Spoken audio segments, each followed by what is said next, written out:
And I just wanted to make that comment at this time. Thank you. Thank you, Superintendent Sosi. This discussion will be limited to RDC only, and perhaps with Honorable Freeland's permission, they will probably request others that can be on this discussion with RDC. Honorable Freeland? Chairman, the intent was to have a preliminary discussion before the Secretary designee get confirmed. And then afterwards, we could have a requested travel consultation with the new Secretary. But this is just a preliminary discussion on this topic right now. And then going forward, we could ask for a travel consultation with all the localities as a whole. Thank you. Thank you, Honorable Freeland. This discussion will not only just be RDC, this preliminary discussion, it'll include Speaker's Office also that Honorable Freeland has requested. And Honorable Kiel Mbige. Chairman, I believe the council had already made their position regarding this particular issue. I know the situation at DC level. Sadiki is within the current signed budget at DC level. As you know, that we weren't formally informed, and just to rest assure to the laity and the public, maybe possibly have the Speaker's Office maybe do a formal press release on the situation before, because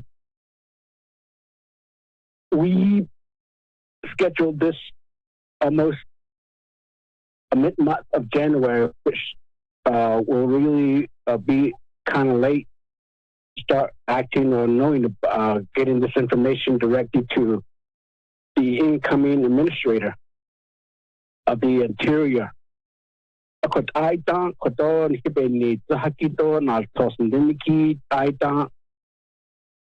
out in the public.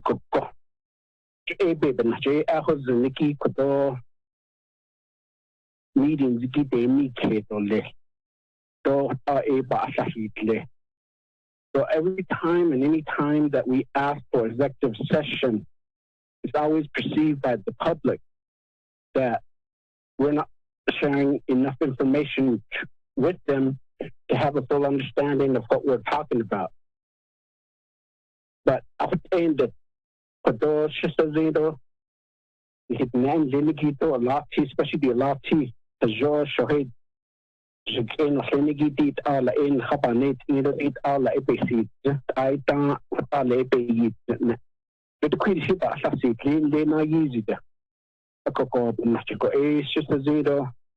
I believe that's more appropriate that the Speaker's Office, maybe especially by RDC, that there be a formal, just a general press release be done regarding this particular issue.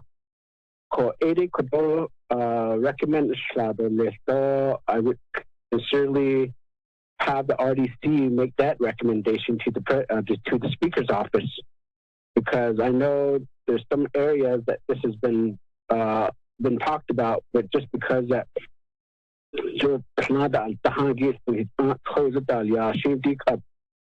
some Navajo Nation officials have the privilege to travel elsewhere. There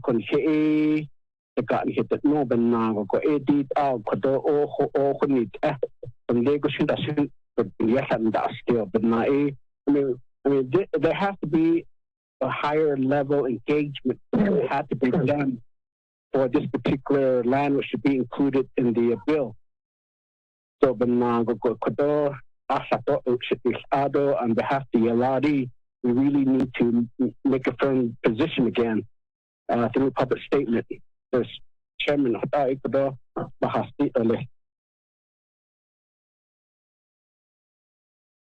Thank you. Honorable Gay for that. Honorable Freeland.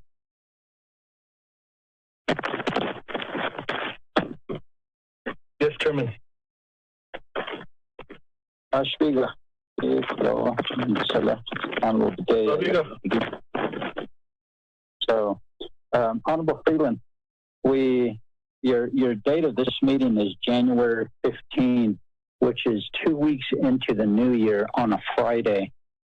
I don't know if you would like to switch with an earlier date that we approved this morning, perhaps like January 4, or if that's too soon. If we can, Chairman, I don't know what your thoughts are, two colleagues, that we should include the president on this call in this discussion. We can push it the date, though. I'll be gone as soon as it's over. Thank you. Okay. So your request would be to include OPVP, since we have Mr. Davis Filford on the line. Please mute your phones. Mute your phones, please. Thank you. Honorable Freeland, so we have RDC, Speaker's Office, and OPV on this preliminary discussion with Taco Lattes. And the recommendation is to have it earlier because 2 weeks into the New Year's rather late. And we had scheduled an RDC leadership meeting with Legislative Council and NHA on the 4th. Would you like to switch that date there? If we can, Chairman, yes, please. Thank you. Mr. Chair. Mr. Chair, this is Tammy. Before you switch the date, let me recommend January 6th after the conclusion of RDC meeting. That would work, because right now we don't have that many legislations that are coming through because of the holidays. And so we could schedule the leadership meeting with the president, the speaker, and the Navajo Lati representative the afternoon of January 6th after the conclusion of the RDC regular meeting. thank you, Ms. Begay. Thank you. I really appreciate your advisement on the new date, which would be January 6th, Wednesday. Honorable Freeland, are you good with that in the afternoon? We can schedule it at 1 o'clock or 2 o'clock. 2 o'clock. Thank you. Also, Honorable Freeland, I just got a text that day is also chapter officials inauguration. I don't know if they're doing it by agencies. That's not going to work. Yeah, it'll be in the afternoon, though. That's not going to work, Chairman. Okay. Ms. Begay, do we have any other dates available sooner, unless if we switch it with the 4th? What about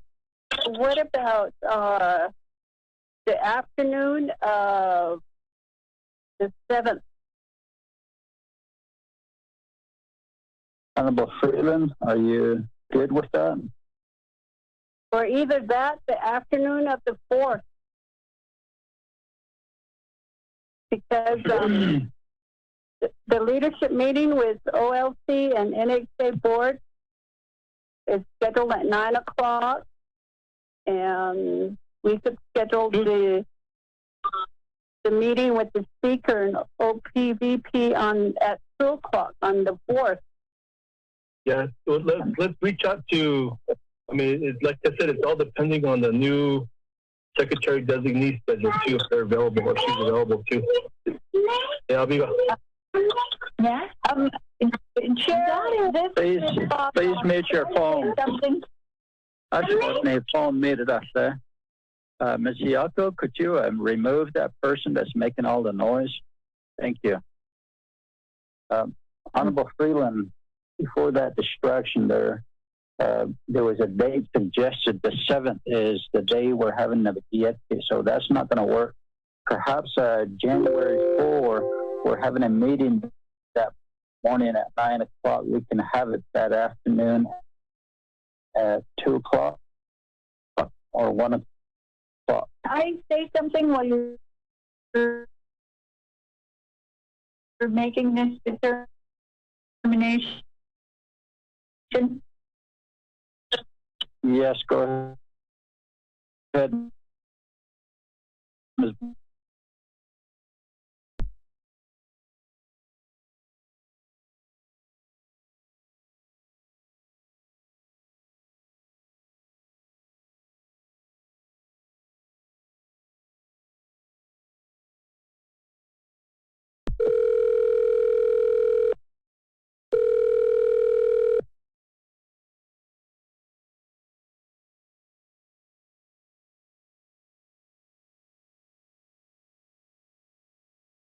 Or This later call in may the be week. recorded or transcribed. Thank you, Chair. So, Ms. Barbara, that meeting that we scheduled for 9 o'clock in the morning on the 4th, your recommendation is to move it to the afternoon about 2 o'clock? Yes, that would be much, much better. I would appreciate that. Okay. Samantha, Honorable Freeland, are you good with the date to talk in the Chair. Okay. What we'll do is, with this motion made for the Choco Lofties, having a preliminary discussion, RDC, Speaker's Office, and Officer of President and Vice President, will also, in your motion, and in the date for what Dana just stated, the executive session meeting with NHA Board of Directors the same day. We'll just switch the date, and yours will be the 4th at 9 o'clock a.m. and Board of Directors, NHA and OLC will be the same day, but we can switch it to 2 o'clock for that because your meeting might go longer. Within your motion. Honorable Freeland? I'll leave that change. Okay, good. Are there any comments or questions? None? Then we'll go ahead and put it to a vote. Honorable Freeland? You vote, sir? Green. Honorable Stewart? Green. Honorable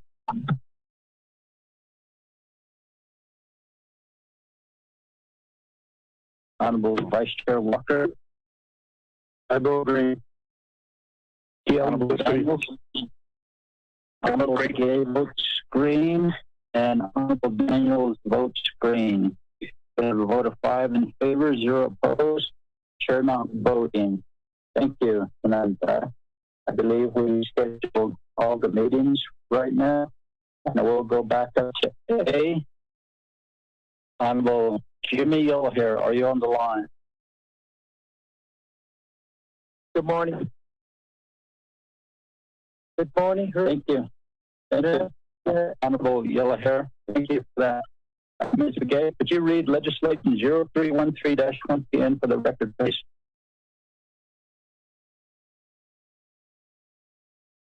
Mr. Chair, members of the committee, we have legislative receipt for tracking number 031320. The date on it is December 21st, 2020. Title of the legislation is an act relating to resource development, budget and finance, Melchizedek Committee's Nomination Council, allocating $19,500,000 in CHIPS funds to the Navajo Division of Transportation for N8031/N4 road project.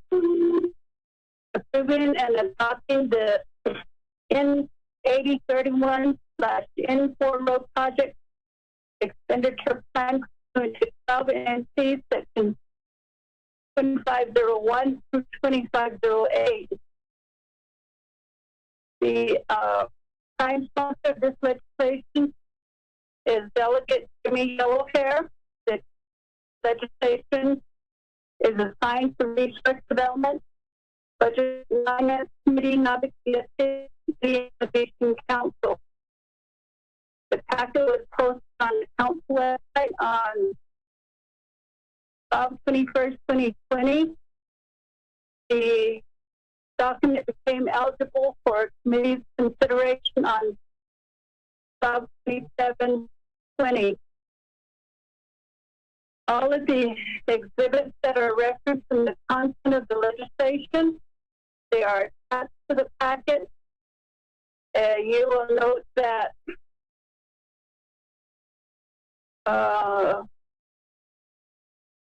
the packet was posted on 12/21/20, 5-day comment period ended 12/26/20. There was no comments received, Mr. Chair, members of the committee.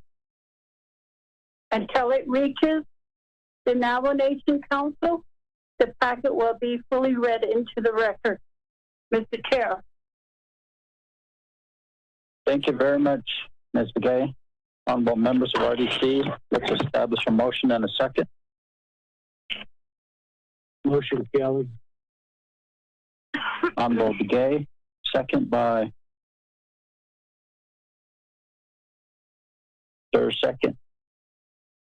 Freeland on board.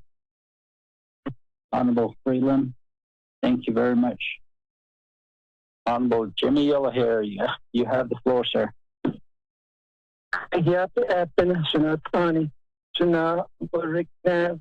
Chairperson, Resource Development Committee meeting, and my 24 colleagues of Resource Development Committee. Thank you very much to the motion party, Honorable L. McKay, and also Honorable Freeland.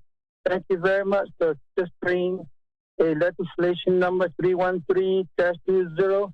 It pertains to roads in 8031/N4. The road is called a White Valley Road. Heart rate, we need only 14.5 miles that we still need. And the heart station at on it, I don't know share the it or no. But the piece on it and Hana is that lepe at the last 2015. It changed the Liga, but it's the year at all the Harlet and the in it all I eat at the close to maybe 8,000 people still around there. And 1974, when land dispute, the land that we lost to Hopi tribe, Osgo, the heart of the they are nothing. It all in the heart, it all cut off. We have a middle school there. On the when they had started, I think $100 senior students, I think the for community right there, hard up and penny on the triple well. I don't the black minister for sleep. It's not just around there in the area. In the agency, when you go down the pin and seen it, I don't bus route, between Pineal High School and Hopi High School, out of middle school basketball team at New York is not fine. And they shot that today.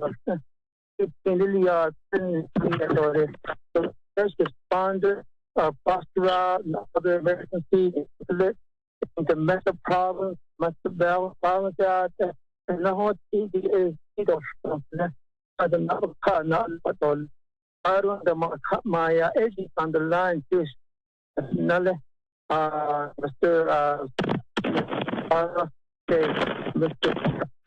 Black Horse. Basically, I Thompson, there's 22,300,000 in there. So we're short 19,500,000. It's a delicate federal funds in there, 22,300,000. It was a key to be met. I would like to give a lot to Mr. Silversmith and Staff Black Horse, Mr.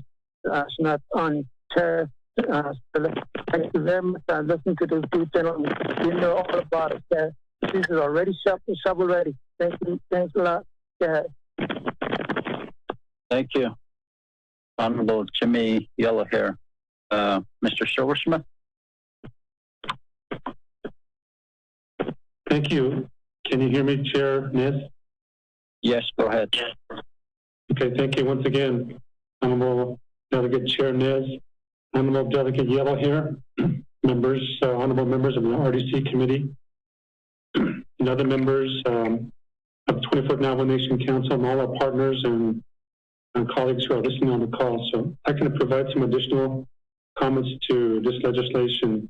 So as Honorable Delegate Yellowhair had mentioned, this route is 8031, and it's a critical route that joins one community to another community, and it crosses into the Hopi Reservation.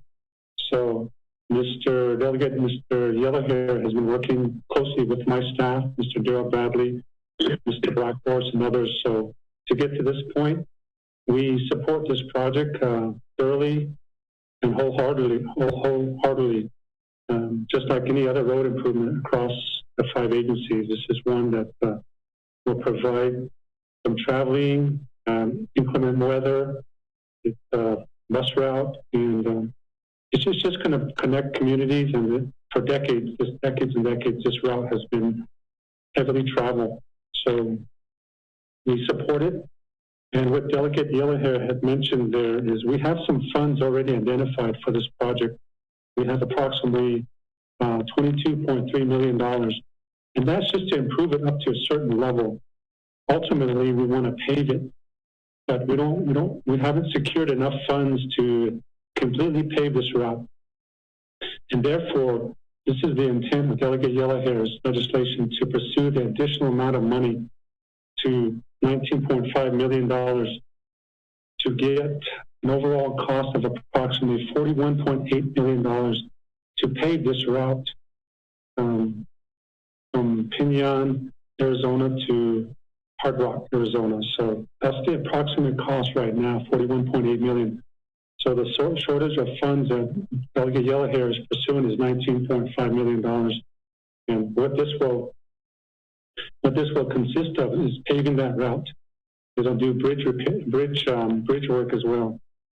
And with the existing funds that we have there, the amount that we have there for this almost 15-mile long route, it isn't enough to pave. We'll just take it up to gravel. We were trying to be unique in the way that we could spend these funds to somehow get a more firmly, strong, established paving surface, but that wasn't enough for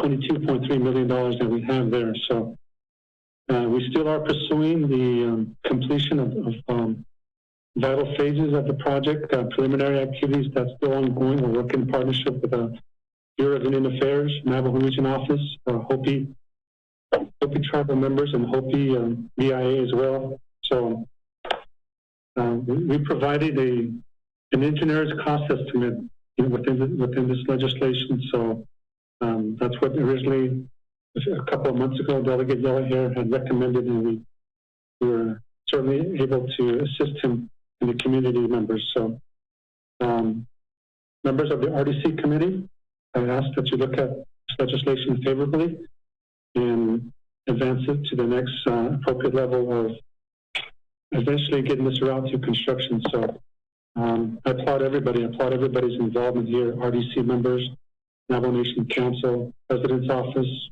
President Nez, and Vice President Reiser. They support this project as well. And specifically Delegate Yellowhair for being a strong advocate for this project. So he's doing a wonderful job for his community. And the community of Piñon and Hard Rock have been very supportive of this project as well. So that's what I have as far as supporting comments on this legislation, Honorable Delegate Chair Nez. Thank you. Thank you, Mr. Silversmith. Honorable members of RDC, are there any comments, questions? Naidorf Kiddish. Chairman Kelly. Honorable Kiel and Begay, you have the floor, sir. Chairman, although Delegate Yellowhair, also Mr. Silversmith, for your staff from the Division of Department of Transportation. At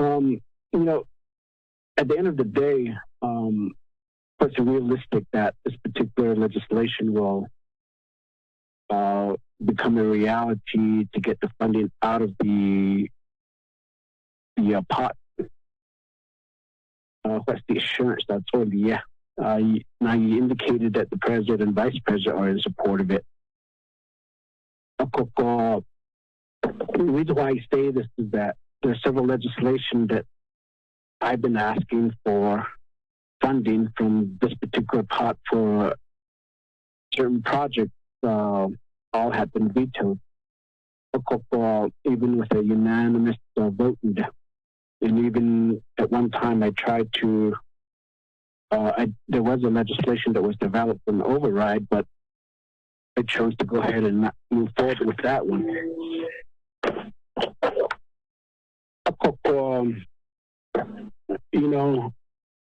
On the political side, that was that we advocate for our chapters as well. I believe that some of the roads for connections and travel purpose are, yes, they are in need, especially the one that Mr. Yellowhair is advocating for.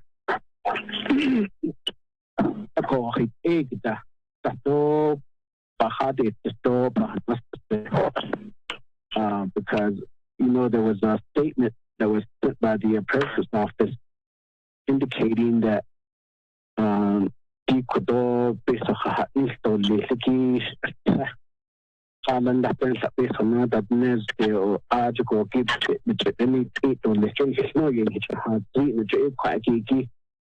specifically, unless we have a certain document by the OPVP indicating otherwise, I'm sure we will have a problem supporting it.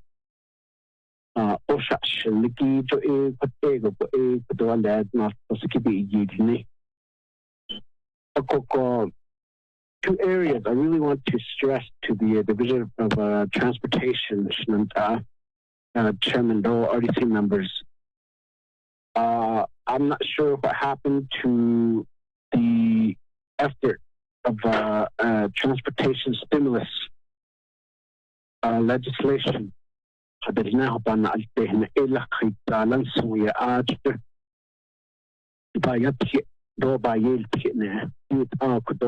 region's based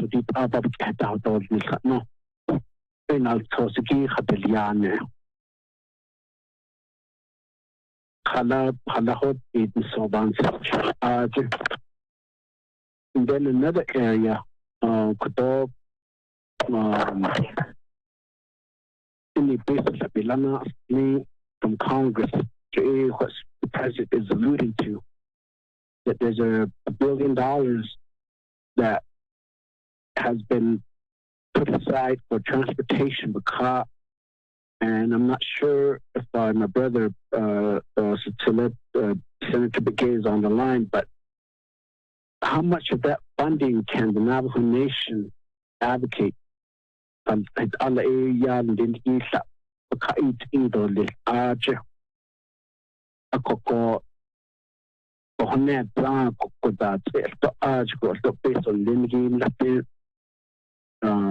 Any transportation, budget limiting nothing that being hit that based upon in the late Elan so yeah on this case quite.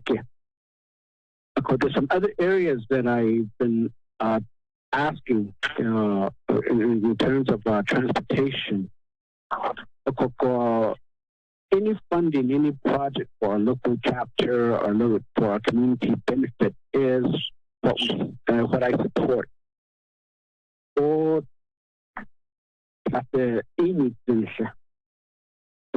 maybe that's my my position right now.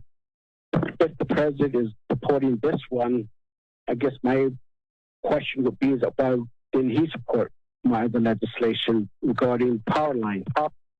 Let all other support the urge. Johnson test case so this the docket other I see it never in the eastern the content the Naki is in the Panny Taki and it's a get a could you let Khalid Arch other Jason Hain in door other the person You know that, and then I'm sure that's the reason why you sponsored these legislations. The Nikito chapter officials down Nikito, the Naye, Koto, Yen Hestis, Ati Hot, Hindi, and Hishniki, Baby Mashin on me, Baby Mashin Koto, and the hot Yin in Sato, as you've been in our toes, get it on these toes.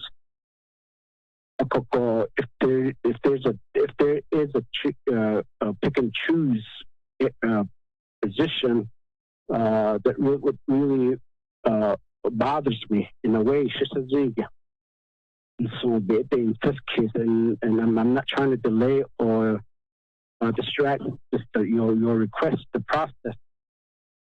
But I think there needs to be a broader area, another way that we really need to have a comprehensive way to develop, continue to develop a plan.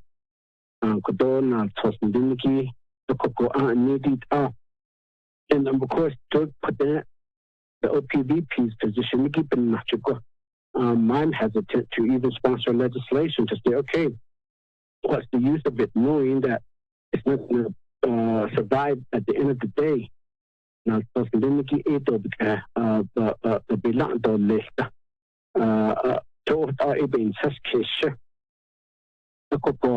if there is a true meaning to help each and every Navajo on the Navajo Nation, once it gets to the council, and you know that, brother, I mean, how would you justify? I'll support you all the way on this legislation.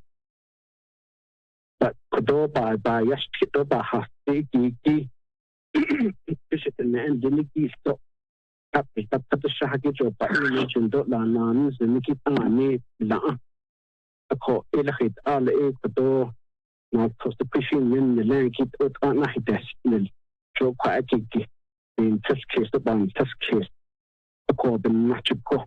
could there be a comprehensive transportation plan that could be developed where each of the agencies are in a way that would be supported by the full council to say that this would be a better approach in getting things done. Now, earlier, the Office of the President's Office also made a recommendation of the Permanent Trust Fund. But that's more geared of funding be more allocated for the operations of the government.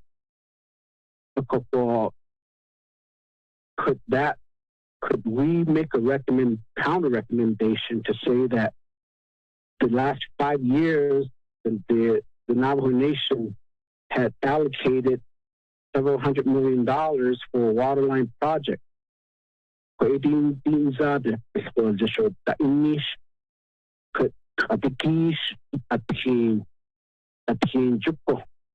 Permit trust fund Nikki Aja base up that way we know that how we get the recommendation from the Department of Transportation of how these fundings would be allocated through this permanent trust fund. Based on the 5-year plan, Nikki, because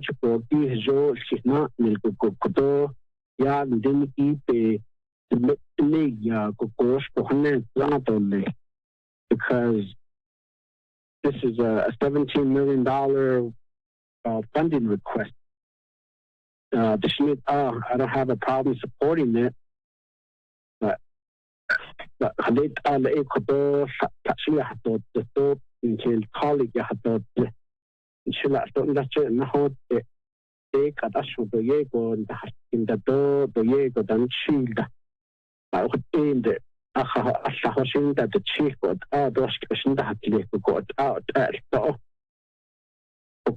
for example,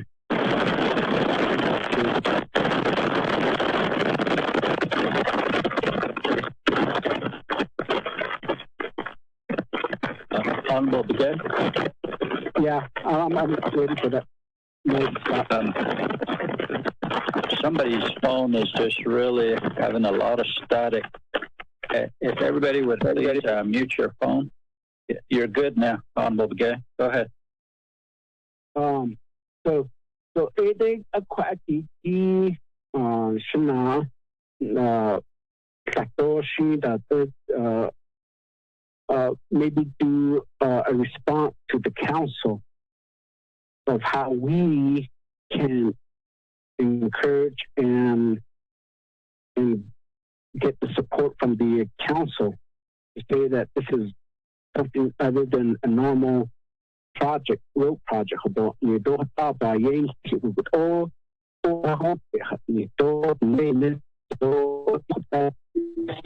We can say that yes, all of us is that's our main justification. And Order, Mr. Chair.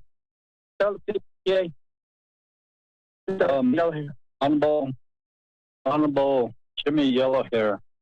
What is your point of order, sir? He's too long trying to put me down. It's not right. I want to get back on how to do this. That's number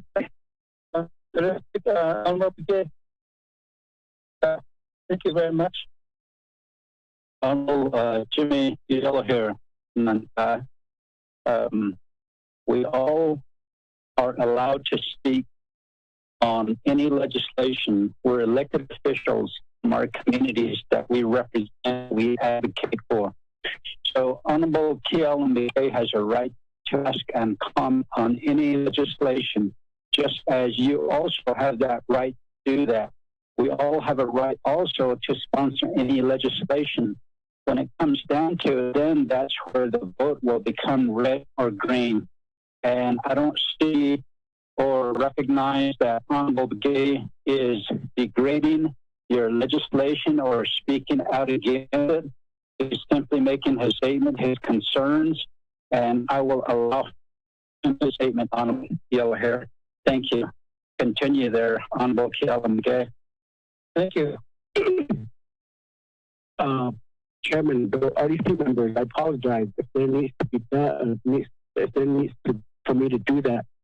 But again, I simply am just making a statement as to how can we all work together and build an overall comprehensive transportation plan that would really benefit overall nation.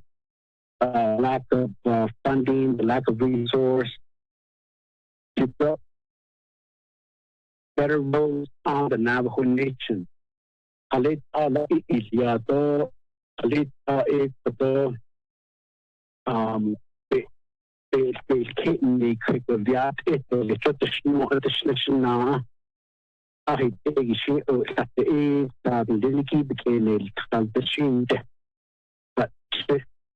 Your neighboring delegate represented 5 chapters. The closest is Little Mountain and Blue Gap and Cottonwood in your area. I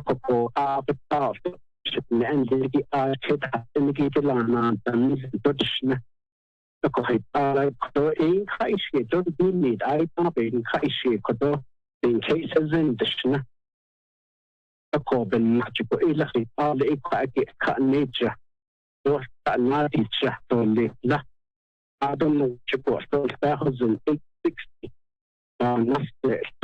into Kopi. It all the Aja has just seen like that. What the whole machine. At the games and then you give watch your to Aja. At the give a age is Aja to advocate that Aja with natural sanity. A couple much. Committee members, RDC members,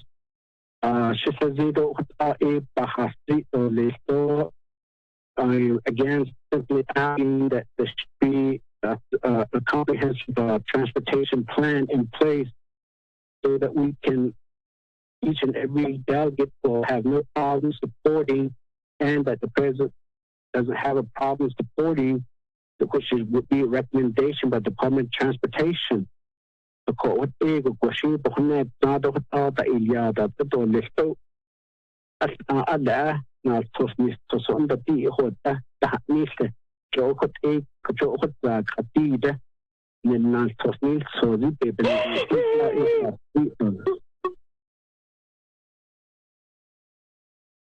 Thank you, Honorable Begay. Okay, well, I guess I'll go ahead and stop here.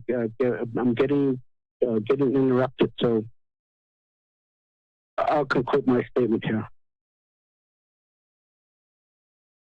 Thank you, Honorable Begay, for your concerns and addressing issues and making a recommendation to have an overall comprehensive Navajo Nation transportation plan on the Navajo Nation so there could be better roads constructed across the Navajo Nation. And let me go back to Honorable Jimmy Yellowhair, and then I'll have Mr. Silversmith respond as well. Honorable Yellowhair. Honorable Rick Chair Gordon already. First of all, as I became a council member, my first time, day one, I met with the NDOC. Thank you very much, NDOC, all personnel there with the thank you very much, and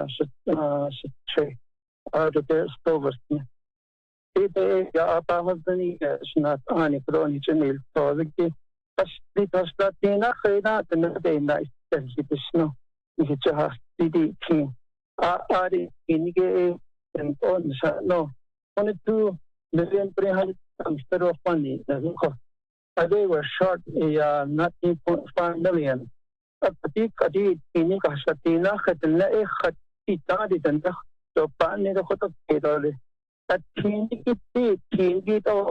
culvert about that is so it's a dangerous road for the people. The never can't anybody. I don't see the already seen hospital. These are some funny yeah, lay off the councilman.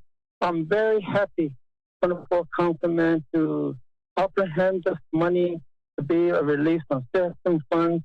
We've done a job. Our sanity too. Every chapter. I also like to assist others. So what I'm doing as when I city, I vote for every chapter that I make my as a lawmaker. I support 100%.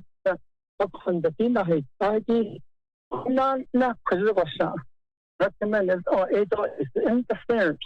That's what I call. Your interference with protecting what the program should have done.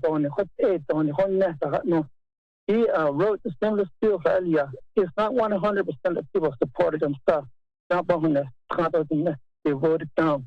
I don't really support that one. They pretended that I thought the Napaka alligator could hard that all metal opinion, don't let force late and in the he said no hot tea. Never nice. The up on the sample to the Katadi. That's 1974-72. That was a net out.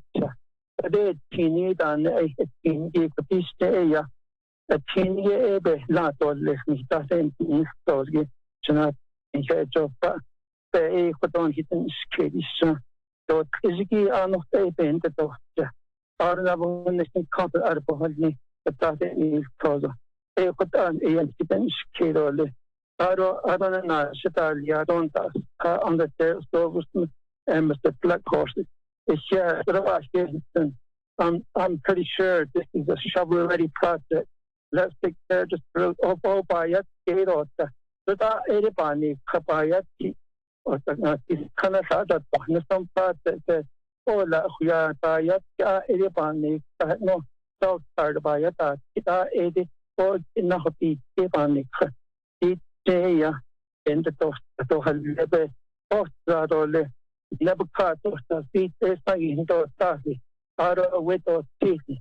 I don't the slabs and that thing and miss a problem. First responded at that. Really, yeah, not. You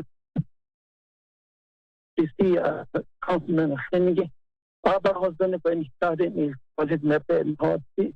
But I didn't get all protection not on it. if Kajan reputation is about in Nishana, the council, the Terpesa, I was on the data of the daily shipped that teen, how well you had a teacher of people, they could be able to cut the house.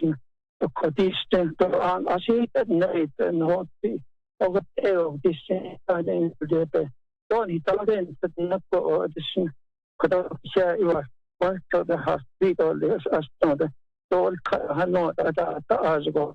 A whole story of it and still follow that kind of floor over to Mr. Stoves, Smith, and also Mr. Blackhorse.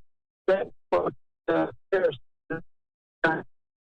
Rick Nance, yeah, thank you very much. Appreciate it. I don't have New Year. Once about hospital, I'm go back on mute now.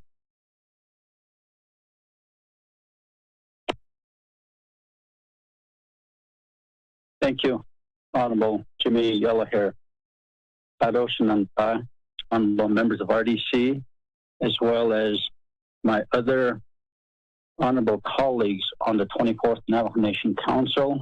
We have with us on the line also Honorable Edmund Yazzie.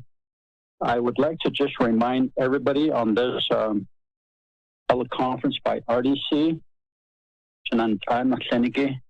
RDC members, as well as the 24th Navajo Nation Council that are on the line with us. On the committee rule number 14B, it says, no committee member shall be interrupted when speaking. Nela, so okonna estiligero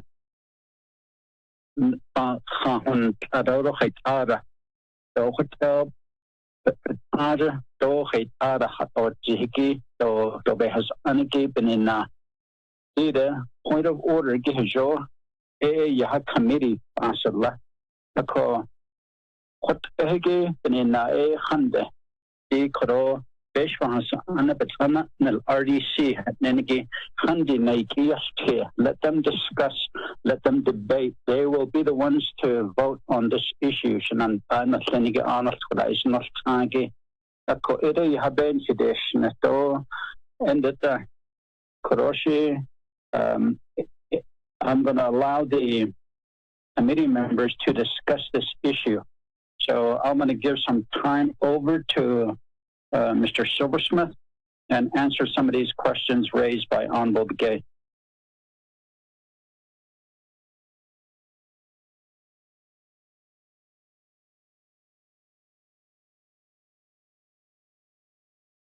Mr. Silversmith?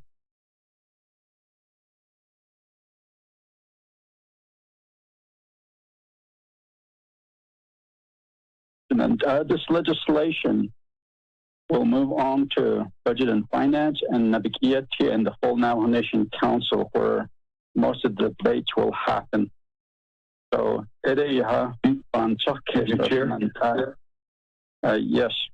Mr. Silversmith? Mr. Silversmith, are you on the line? Go ahead, Mr. Blackhorse. Okay. I hope, Mr. Silversmith, are you on, boss? Okay. Just a couple of clarification. Delegate Kiel and Begay. DD 22.3 million Katnani. At Federal Highway 18 in 8031/N4 earmarked by Alia. At I we have our on-call engineer and Daryl's office and my office working very closely.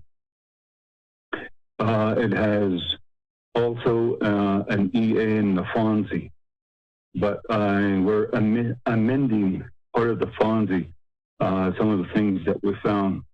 The additional 19.5 million for Mr. Blackhorse?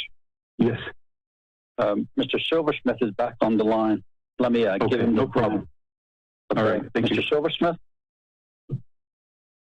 Thank you, Honorable Chair Nez. Can you hear me now? Yes, go ahead. Okay, for some reason I was locked out. So pardon the interruption, Mr. Blackhorse. But again, just to respond to Honorable Delegate Kayla McGay and some other comments made by Honorable Delegate Yellowhair. Delegate McGay had mentioned what's the outlook, the horizon is looking like as far as the recent passage of the Consolidated Appropriations Act just recently by the Trump administration. So just from my viewing of this document that was distributed by at the extreme level of our nation's government, there's approximately 10 billion with a B set aside for highway infrastructure programs within the Federal Highway Administration. Within this funding amount, $114.6 million, $114.6 million is set aside for all tribes across this great country of ours. So it's going to be up to our Federal Highway Administration officials and USDOT and other leaders how this $114.6 million is going to be distributed throughout the tribes. So I imagine the Navajo Nation will receive a larger amount as compared to other tribes, just compared to our unique size and the amount of tribal members that we have. So, you know, with that amount, sir, that's what's coming to the Navajo Nation, a portion of that. So it's yet to be determined how much exactly Navajo Nation will be receiving. Additionally, on this recent news from this week, my numbers might be wrong. Again, this is just from my own personal notes, skimming over and getting my notes from this latest news from the DC leadership level. Additionally, there's $10 million coming down to as far as road maintenance and through, of course, the Bureau of Indian Affairs is going to be a participant in this as well. And there's a number of regions, as we all know, across the Navajo Nation that makes up the regions within our country. So $10 million is going to go for road maintenance improvement efforts. So again, this will be split up between the regions across the U.S. So that's just a brief response to Delegate McGay's question on what's forthcoming as far as from the Trump administration, these Corona relief funds. Second question was, one of the other questions was, what's the status of, well, he suggested an idea of putting together a comprehensive transportation plan as far as road improvements to highways, bridges, and dirt roads, et cetera.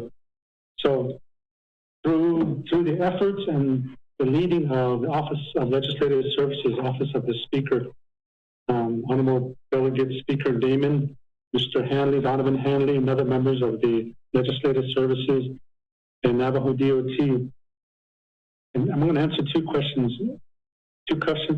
at once. He asked, Delegate McGay had asked, what's the status of the transportation stimulus bonding plan? So to answer those two questions is, I'm looking at the February 14, 2020 draft of this transportation bonding program. This bonding program document is a comprehensive document that lists all the nation's needs across the 5 agencies. And with help from Speaker Damon and his staff, we put together a document. It's very thorough. It comprises of $601 million of how the nation intends to spend this amount. The money is intent for the money to, how we can secure this fund is, one, the money is coming from private investment, banking from outside the Navajo Nation. And then to supplement that, a portion of that was going to be coming from the permanent trust fund. So in this $601 million, we have 5 categories that we're splitting up this funds to be distributed evenly across the 5 agencies: bridge replacements, pavement preservation, earth road improvements, new routes as far as dirt routes, and then also our current projects that are under the Tribal Transportation Improvement Program. We have a shortfall there, just like this one, 8031. There's a shortfall of funds there. So altogether, without going into much further detail, there is a $601 million transportation improvement program that's thoroughly been vetted through various council delegates and our leadership. And it's a document that we've been working on for a few years now. For as far as back I can remember, 2016, I know there was an effort back then that we tried to do this. So those are some of the questions to my replies to some of the questions that Delegate Begay had requested clarification on. So that's my quick response there, Chair Nez. Thank you. Thank you, Mr. Silversmith.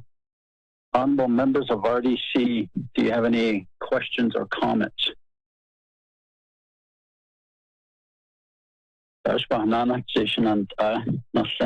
RDC. Chair, this is Daniel. Honorable Daniels, you have the floor, sir. Yes, thank you, Mr. Chair. Honorable members of the Resources and Development Committee, and the staff, Legislative Council, thank you for being on the line as well. Delegate Yellow here. So legislation get done, so we here this legislation belongs to RDC now. Ashita Iba used to keep about the out of the Budget and Finance Committee is navigate the same dam. And I need to buy an idea to keep on next with so I need to share because you have the key with I think I buy you to get each event was me. RDC, I don't know. I did obey the Ben was me. I don't let it go. So, no, they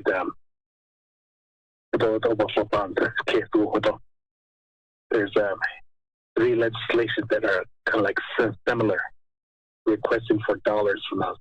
From basically, there's some basis in the Libya, they for okay, the core. 19.5 million, so we could put up the income, and the other one is 7.7 million out of 1.4 million. So, guys, that's all. And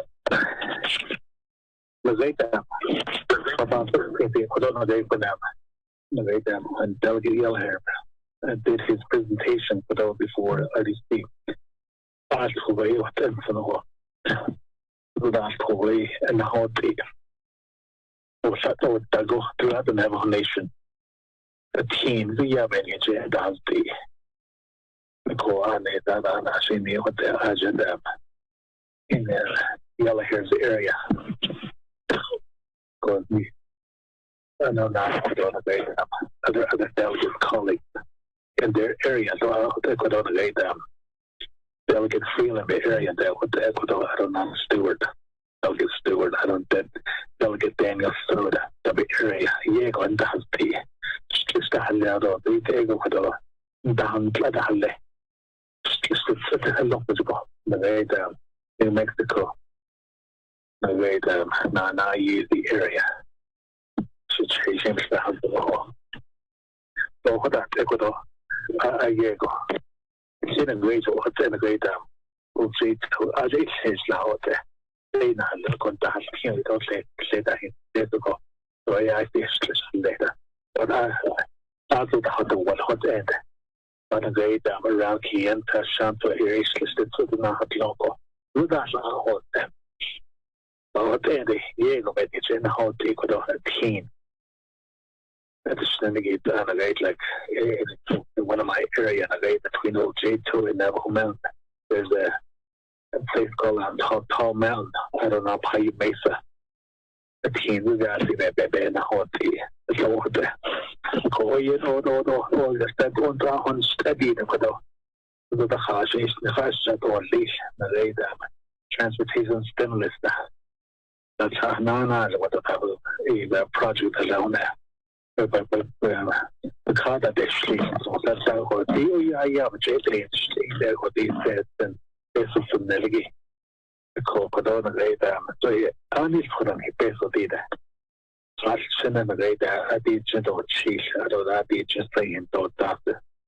He has a base of oh, it yo. Radar did nation song because and the back could on the radar. I bet the kids have the did. But end of the radar. I see don't listen rate when it goes before navigate here out of the council because so it's no next kid amendment they really on the card when they see that the door let's go at it the those decision I think the those 10 and all memory they really on the cargo so what they did what did Koda and Koda that delegate Koda that Kitani for the IC here Koda. I hasn't got a baby and kids as the Koda.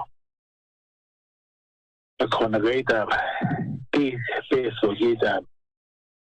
Oh, you a band of kids over the Koda he host ego. Again, I hold ego is just for that down would be the Koda he host ego again. I hold ego. The 24 delegate region, so that I was getting out in Asia. We actually go on that down there. Sasha could have said, what did he have a way down? 100 million velocity play down the races and the way down. Like it's not hate and that's the and what are the velocity play? What up getting out in Asia? I just go on that. He could on the way down. Chapters and that.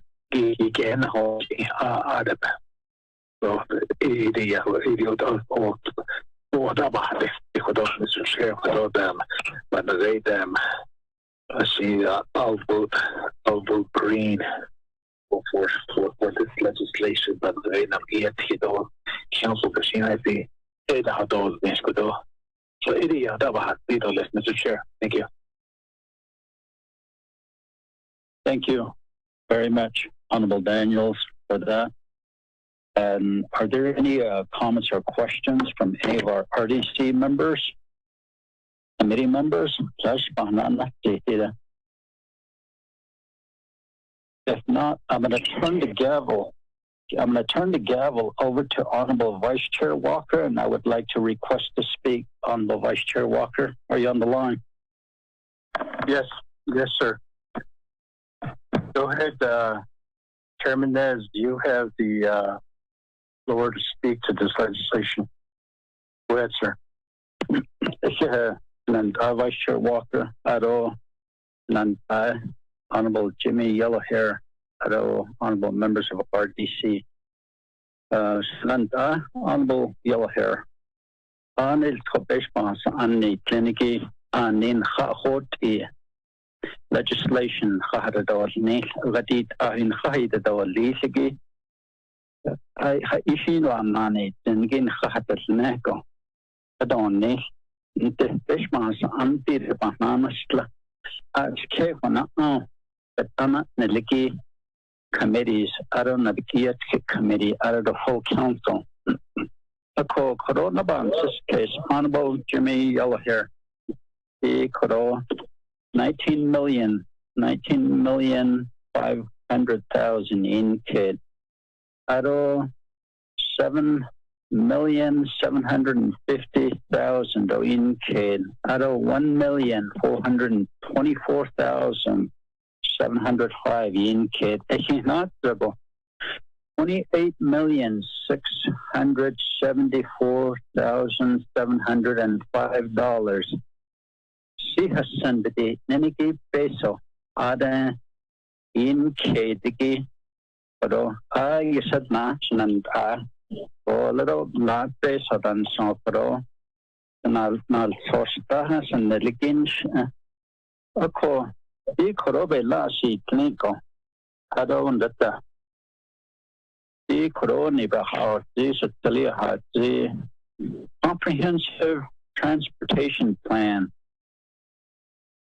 In that kit, Ako anil ko ni chapters dan nelko. There's not known as not chapters dan nelko. It teen bitcha na hot in la. Shit has aja 6 chapters bitcha. It teen go by bitcha na hot in. Ako in area legislation 309 bitty ninigi heavy equipment chapters but they need kid. Esto the question to le again not go see us some dagi. Ako di teen in kid Nawe hard rock opinion do sagi beso in kedi base was an ahda yang situation so shada ban tiskes that the base was an the nil tos go and the don nil all don hinan la beso yo kedla the shit go less that don nil Honorable Daniels in amendment the day on banded the are Accordia is a lion kedla. She is a chapter do on the hot it in Jager basic and the hot it. So she had to go need edo dara in legislation give Alphanelt or that this Swedish is 28 million so on this case. A copishbans and OR his ego bus that us got 28 million balia go shade the queen. 28 million times 24 delegates to Credo Le. A Cordi Hot Egi, a Coban Sakis, the Nebanat Anini, Pleniki do di peso, ki ate the Neba peso Anni, Ahuiliado, Hitashi Tridon E. And that idea, Ado Aja Halzishan, Nabikia Kitchen, Ado Halzishati, Koro in Dago, Mr. Silversmith, Alleged not on Nation Lenigi. Now, source had a deedly, we would like to have a written summary. See what between the okay, though, in that comprehensive transportation plan on the Navajo Nation. Large, a koya, response on just to let Doyan sick case, though, she do list the legislation started and have the I coro.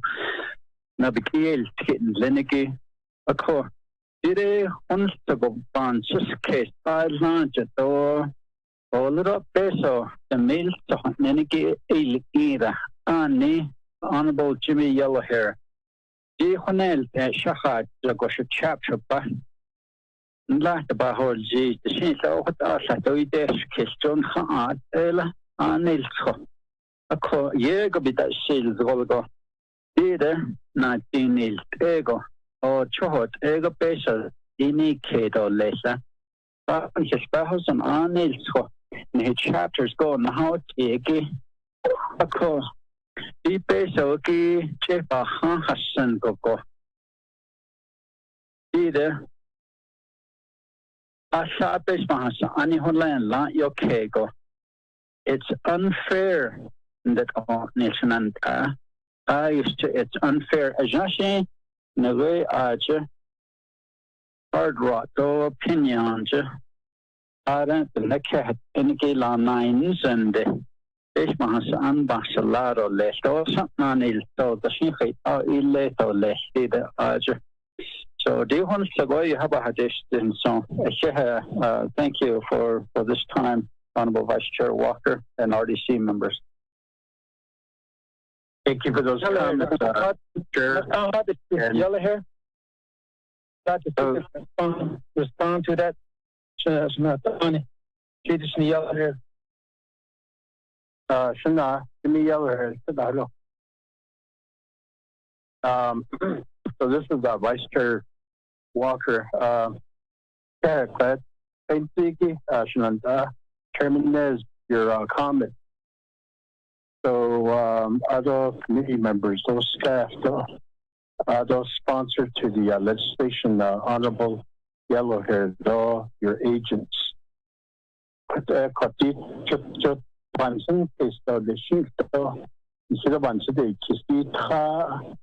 Appropriations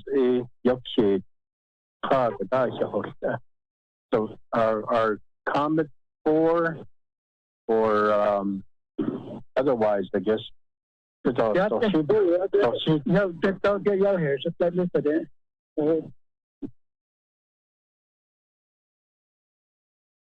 I caught at each legislation that by so little na hadlan ako.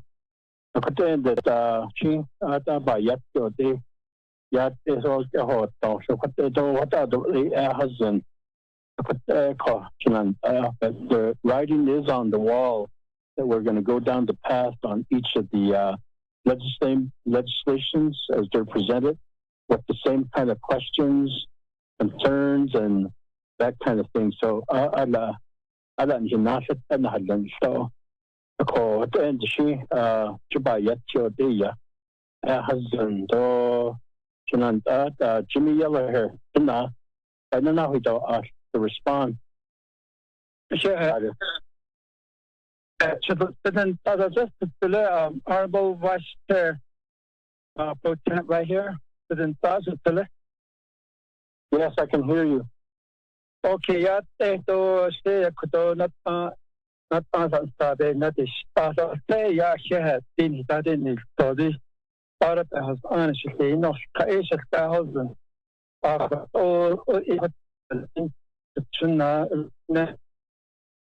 Yeah, I respect the law, but I don't the legislation. The law and he thought in the law, the case on the Baya. So it was he thought in the but on this of year, assumption you're assuming. A cohort on this of no bias, it all aid is not on. The head of the this money or money there, this 8031 road money per 22,300,000 from this. So the way which at a banana this a pachiki, the way al tao tini, the way rough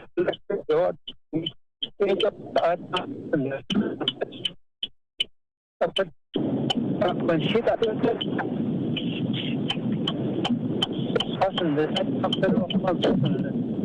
I had a whole this 1.1 million. I think that will be described by Mr. Silverson and Mr. Blackhorse. Either a car in the door is the hot part on the other resource. I'll count on you today, work green. And that's all. They know, no. They had a whole. Now, here, being a committee councilman, I don't think that you know, banana, this has need to open data. Not just the law. If I ask the other one, that's crazy. That's the first time that people asking for money from Black Mesa. They're not hot in the sun. This is not the law. What's not this stuff? The law machine and it's going to cost a lot of money. These are done in 22.3 million, 8031. That's what you 86. So I just took the funds then. Only short funds, I have 7.1 million. So you started and so alone, you started the position of funds. Often, the sovereign needs to know out there. Let's work together. Let's have a good happy new year. We don't want to have a bad new year 2021. Let's have a good one. They have some good positive mind. Let's go for it. That's sufficient. That's about it. So I don't want to be a failure. If we do all 24 conferences, it won't be a failure. This is the first time. 50 years is late, and that means that they not that's it. The hotel is part of the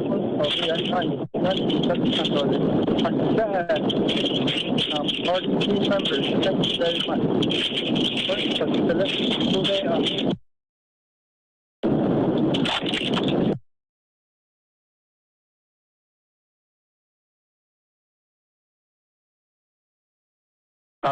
Chairman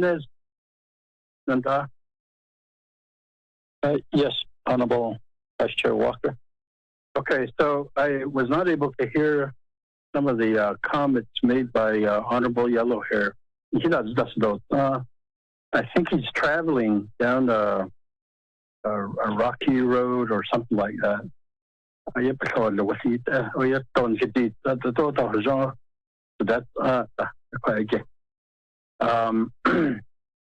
just amongst committee members, what they got the legislation presented to the I think you should be stationary. You should be in one place so that people can hear your presentation and you can respond to questions. I don't know. I think there should be a rule for that. At the teleconference, it's a meeting by Nick. That's I'm sure what they did. So, just all the what's a call, because all charge, all the what they are. I don't know what they did. No, but I bad that way. Yeah, decisions in the meeting by Nick. But the net or you ban the so that the yeah, go on that has the so that the but I think that the certainly ego think no hard you got that quite Hanate the Hanate did all the oh yeah best and and I call quite it other the band that you can't if you're going before committees, in this case RDC, to present or to respond to or present a report, then I think you should be stationary and you should have work on getting really clear reception. We are not misunderstanding each other. I want to give back the gavel back to Chairman Nez. Yeah. Thank you, Honourable Vice Chair Walker. Honourable Jimmy Yellow here. I don't know on any diggy. First night of kitchen and I'm not Senegal RDC members. Ahmed. This is get yellow here. Are you on the hunt class of being there packing? Since the honourable spinal as these are like it was fun and go back to your members of RDC. Okay, be the first priority to speak to as part of law. It is not still a list to the source now witness. Thank you very much. And then asking Honourable Jimmy Yellowshare, all these are the Danahadi Ahni, that name names towards RDC. Ado Koroshi, Shanand Anna Senegi, honourable members of RDC, do you have any questions, comments? If not, we'll go ahead and put it to a vote. Then, yeah, Hakushina, we'll go ahead and put it to a vote. Honourable Freeland, how do you vote, sir? Green. Honourable Stewart? Green.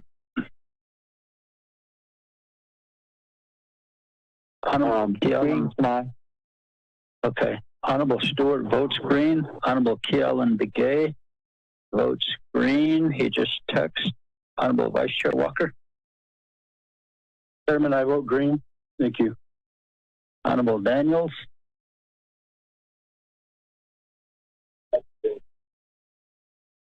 Honourable Daniels.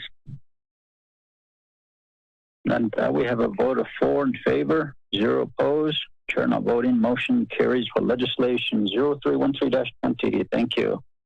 Next legislation 0314-20. Ms. Begay, could you read that into the record, please?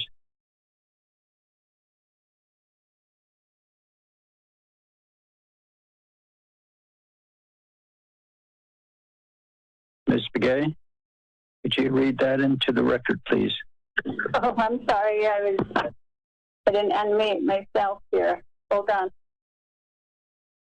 You have legislative summary sheet for tracking number 0314-20. The date on it is December 18, 2020. Title of the resolution: an action relating to resource and development, budget and finance, Navigated committees and Navajo Nation Council allocating $7,750,000 in CHSN funds to the Navajo Division of Transportation for N8066 road paving project, approving and adopting the N8066 road paving project expenditure plan pursuant to 12 NNC section 2501 through 2508.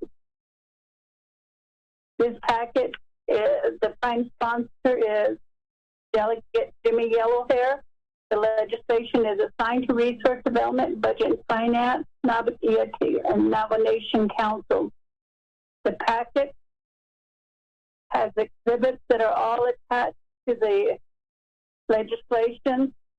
Those copies were sent out to all of the RDC members and the committee staff this morning. And the council website, it was posted on the council website on December 21st, 2020. And the 5-day comment period ended on December 26, 2020. And there was a comment that was received from Marlene Bitta supporting the legislation. That comment is attached to the packet that was sent out to you, Mr. Chair and members of the committee.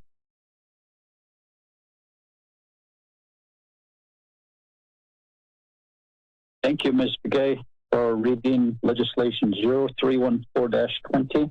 Before we have a motion and a second, Honorable Herman Daniels was trying to call in his vote. He was left off the meeting here, and he just voted that his vote was green that we received. So we will have the legislation 0313-20 with a vote of 5 in favor, 0 opposed, chair not voting, and that last vote was texted in by Honorable Herman Daniels. So for clarification, legislation 0314-20 was read into the record by Ms. Begay. Sponsor Honorable Jimmy Yellowhair would like to establish a motion and a second. Nanda.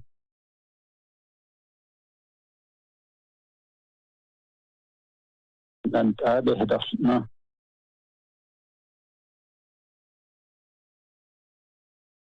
Motion, Honorable Freeland, thank you. A second by Sir. Second. On once. Chairman, I second. Honorable Vice Chair Walker, thank you very much. And let me give the floor over to Honorable Jimmy Yellowhair. Honorable Yellowhair. Yeah, can you hear me? Those none. Go ahead. I said, Nana, Honorable Rick and Vice Chair, Mr. Walker, and each one of you are the station at for councilman. Shanat Arnold Kingi. Yeah, Kingi Day. Internet days, but they roughly 2 Lord King, like Mr. 2 Lord King, even kids see the whole Diego. 9 miles and a half of other about the ski king. But the hours of the year, which in the hot city. Just a little, and a piece to the door, but that's not there. So, the Kotaro, they closed another thing, so the chapter, meaning the law of council in the but the whole is natural by anything. You don't press the button. I think it was 17 million, and I forgot how much it is. I don't press the button. But we're short on the money. Press button in the area, 7 million. Not the button. A inch kid or not on money. There's money already there too. All of that this kid is not on.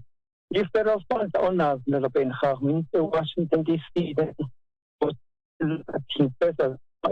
His spare husband. I don't want money to be returned back to federal, back to United States Treasury. Let's spend this money to find money with this $7 million. And so I keep that on speed. I so it's a whole year. So NDOT did their job. Diego in Dash's advance very shovel too. Once about hospital, out of our hands, none of the their silversmith, none the machine was the bread with the out of tax black force. You about and on.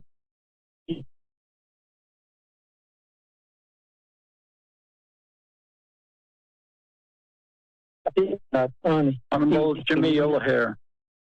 Honorable Jimmy Yellowhair. Yeah. You probably need to climb up on your roof. You're breaking up. I'm sorry, our party is Sunday. Let me go ahead and give a floor to Derek Smith, Silversmith, and also Mr. Blackhorse. Yeah, party is Sunday. Thank you very much.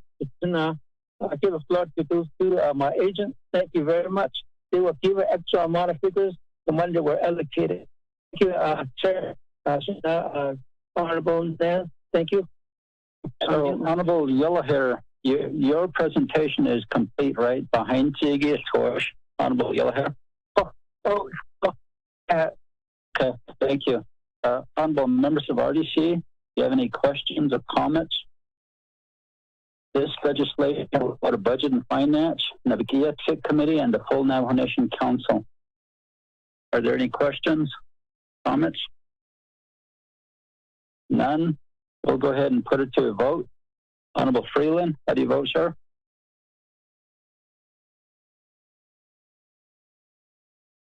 Green. Thank you. Honorable Stewart? Green. Honorable Begay?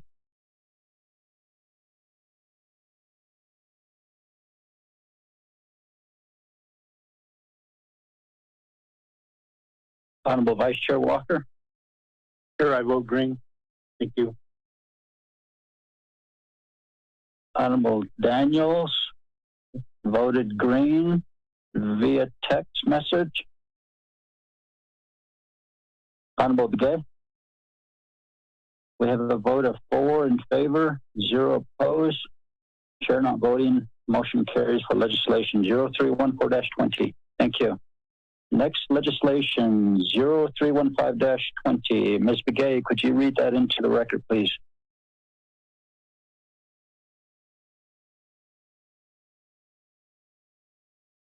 Ms. Begay?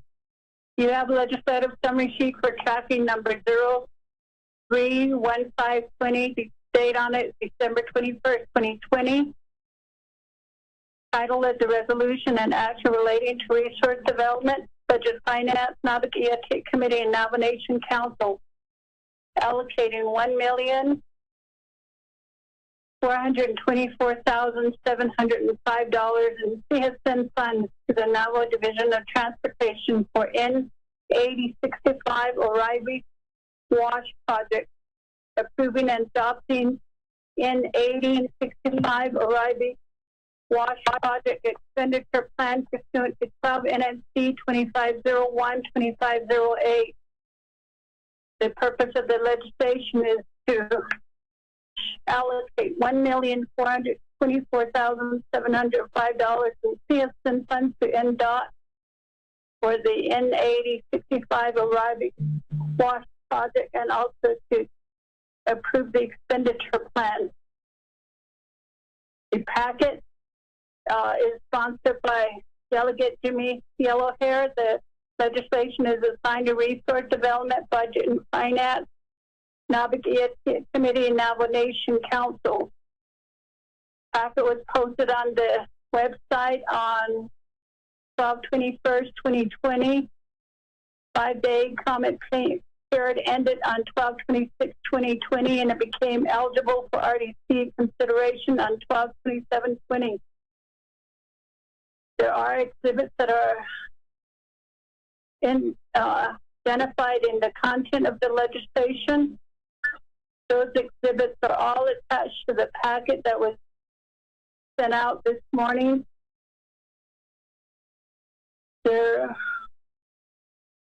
I received an updated internet tracking form. There is one comment supporting the packet that was received by Office of Legislative Tracking Section, and that came from Amos Johnson. That packet, the comment was also provided, and you all should have received a copy of that comment. Mr. Chair, members of the committee. Thank you, Ms. Begay. honorable members of RDC, let's establish a motion and a second.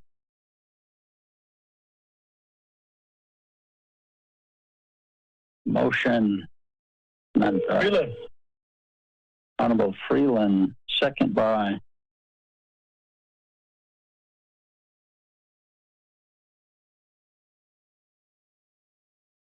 Chair, I'll say. Honorable Vice Chair Walker. Thank you very much. Honorable Jimmy Yellowhair, you have the floor, sir. Okay, thank you, Nana.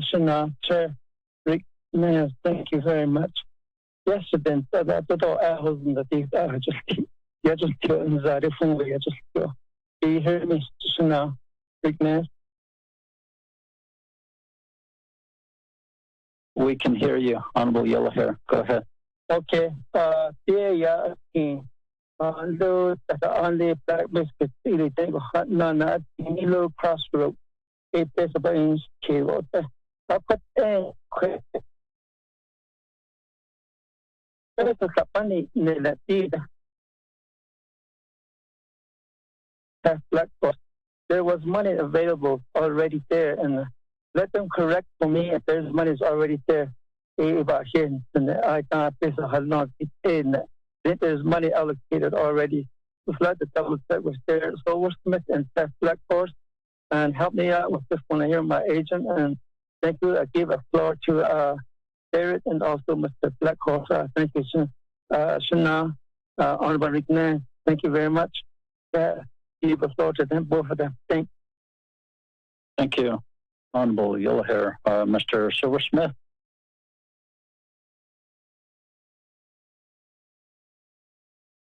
Mr. Blackhorse. Thank you. Once again, can you hear me, Chair Nez? This is Garrett Silversmith. Yes, go ahead. Thank you. Thank you, honorable members of the Resources Development Committee and Honorable Delegate Jimmy Yellowhair for sponsoring this legislation 0315-20. So to provide additional comments on this legislation here, there is some existing funds there from the previous fuel excise tax road fund management plan funds that was approved previously. There's approximately $435,515 devoted for this project. This legislation is seeking an additional amount of $1.4 million to come up with a total summation of $1.86 million to construct this low water crossing. This low water crossing sits in a very remote area, just west of Black Mesa, Arizona. So, Arrivey Wash. So many times, just like the thousands of wash that crisscross our great Navajo Nation, this is one of them where, after large amounts of rain runoff, this route is not passable. So the intent of these funds is to construct a safe, traversable passageway from one side of the wash to the other. So just based on our previous estimates, we're seeking legislation seeking $1.86 million to construct this. So all of the preliminary activities, design, and so forth, environmental compliances have been completed. The only thing we're lacking is additional funds. So on behalf of the community of Black Mesa and on behalf of Navajo DOT, we support this project just like we support any project across the Navajo Nation that will see improvements, maintenance, and construction on roads, bridges, and new highways. So that's my brief comments and supporting comments on this legislation 0315-20. Honorable Chair Delegate Nez, thank you. Thank you, Mr. Silversmith. Let me go to Honorable Chairman So.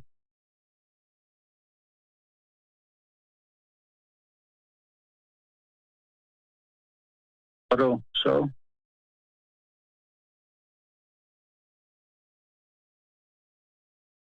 Honorable Otto So. Honorable Freeland, you have the floor, sir. Chairman, thank you. Shana, thank you for the legislation. I guess I go back to what my Shanagi, what he said earlier, Honorable Kialan Begay. And, I think the more and more I think about it, and, I have a road in my area too. I know NDOT knows this. I have a road in my area that I would love to push too, and I need about $16 million. It would make a huge difference for commuters. It would make a huge difference for several communities. And, one side is being done, but the our side is not. And, I guess it would really benefit not just one community, but several communities as well. I voted for Honorable Key Allen's legislation, my brother, that power line, that mini farms power line. I always remember that vote. And I thought, how much of a different life enhancement that would make to the community members of mini farms.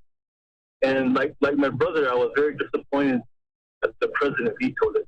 It was really like, wow. I mean, anytime we have an opportunity to help our people with basic infrastructure, water, electric, bathroom addition, I think we should really seek those opportunities and make it work. And, put whatever we have aside and just think of our people first. Regarding this project, I guess my questions are to NDOT. And, how long, I guess my first question is, how long has this been in the works? Have you all done the proper traffic studies? And what communities specifically would it benefit in? What chapters you get? So, Eddie, that's my questions. And I know NDOT knows this. N11, I'm gonna continue to bring this up on any road projects. N11 is waiting. N11 is ready. You guys started on Mariano Lakeside. We need to start on the Crown Point side. So that will make a huge difference for, commuters going between Gallup and Crown Point, especially NTU students. So on your radar, put it on your priority list. Whatever we need to do to start thinking about N11 as well.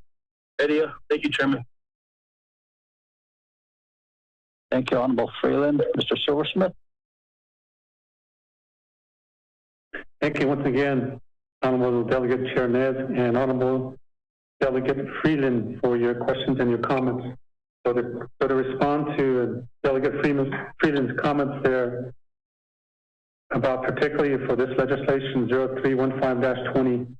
So so going back specifically to this road project, it's located just west of the community of Black Mesa, and as one of his questions was, what communities is it going to serve? It's going to serve the communities of Black Mesa, Quetzili, and it's a major route that goes westward to N41.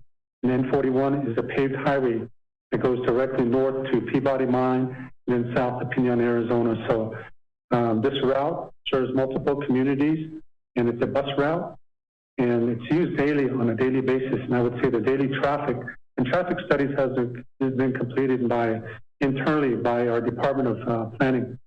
So the traffic counts on that route, I would say, exceeds probably on any particular day. It warrants a road improvement. So traffic studies have been done. We have traffic counts on that route, just like the 8066 and 8065 route that we heard previously in the previous two legislations. So, and how long has this project been in progress? It's been like I said, in the previous 23rd Navajo Nation Council, funds were approved for this project, and we didn't have enough funds, so that's why. So it's been beyond 2 years since we tried various options to seek additional funds, and finally to do Honorable Delegate Yellowhair. This is one option. So we're seeking that additional amount of $1.4 million to get this project going. But it's been going, and I'm finally seeing that we're almost there. We're almost there to secure funds for this completion of this project, and it's going to take $1.86 million to complete it. And the last question by Honorable Delegate Freeland, he referred to N11. Yes, I wholeheartedly concur and support the further additional funds on N11 on the opposite side of Mariano Lake. We have approximately, I believe it's 15 million already secured, and that project is going to be given to Navajo Engineering Construction Authority.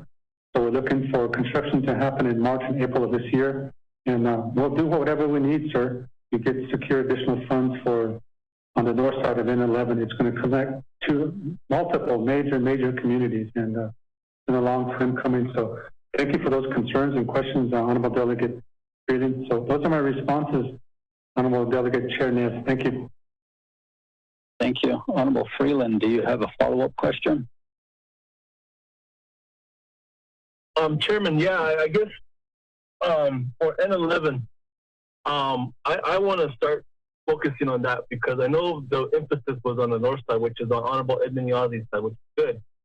But, you know, that road, if you take it from Route 9 going south towards Mariano, I mean, it's like a washboard.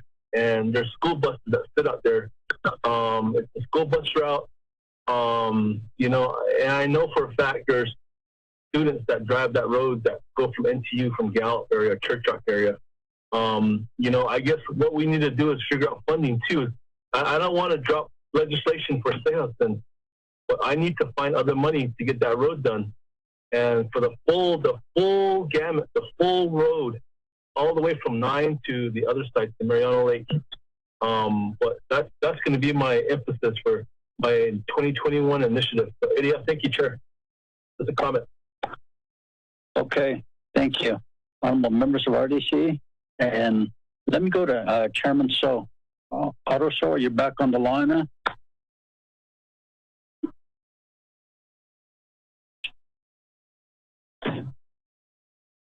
Honorable Otto So, are you on the line?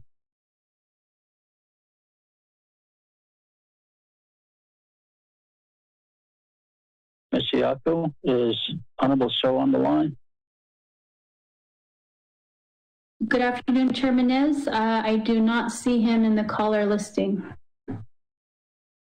Okay, honorable members of RDC, any comments or questions? No, I have a comment. Go ahead, Honorable Stewart. Okay, I was listening to the discussion all this time and voting, and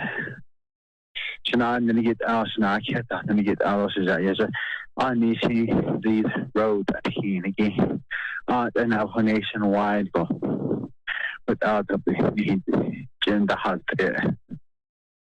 So and so it's just not us, Mr. Silversmith, the state husband, the staff, and then he gave us a code that legislation that and just thinking about these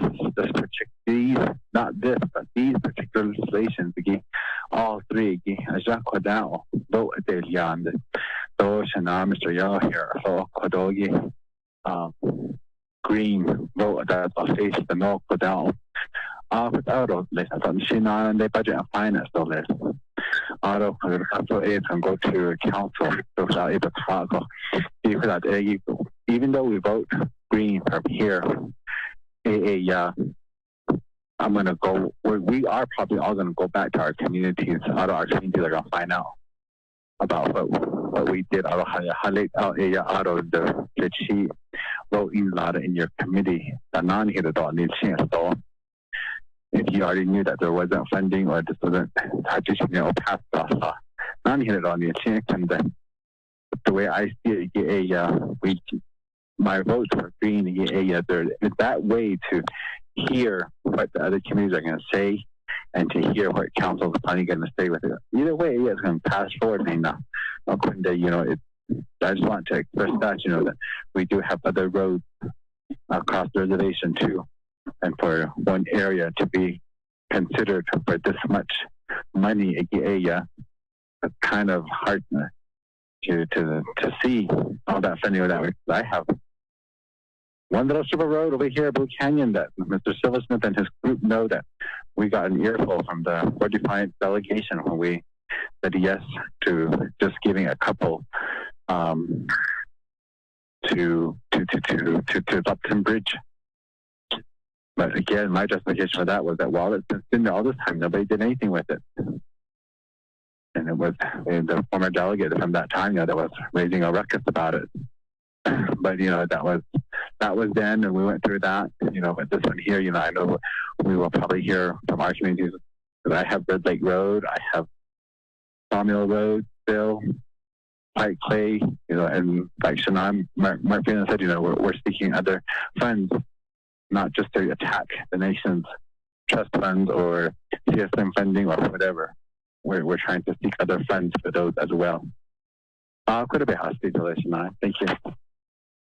Thank you very much, Honorable Stewart. Let me go back to Honorable Jimmy Yellowhair.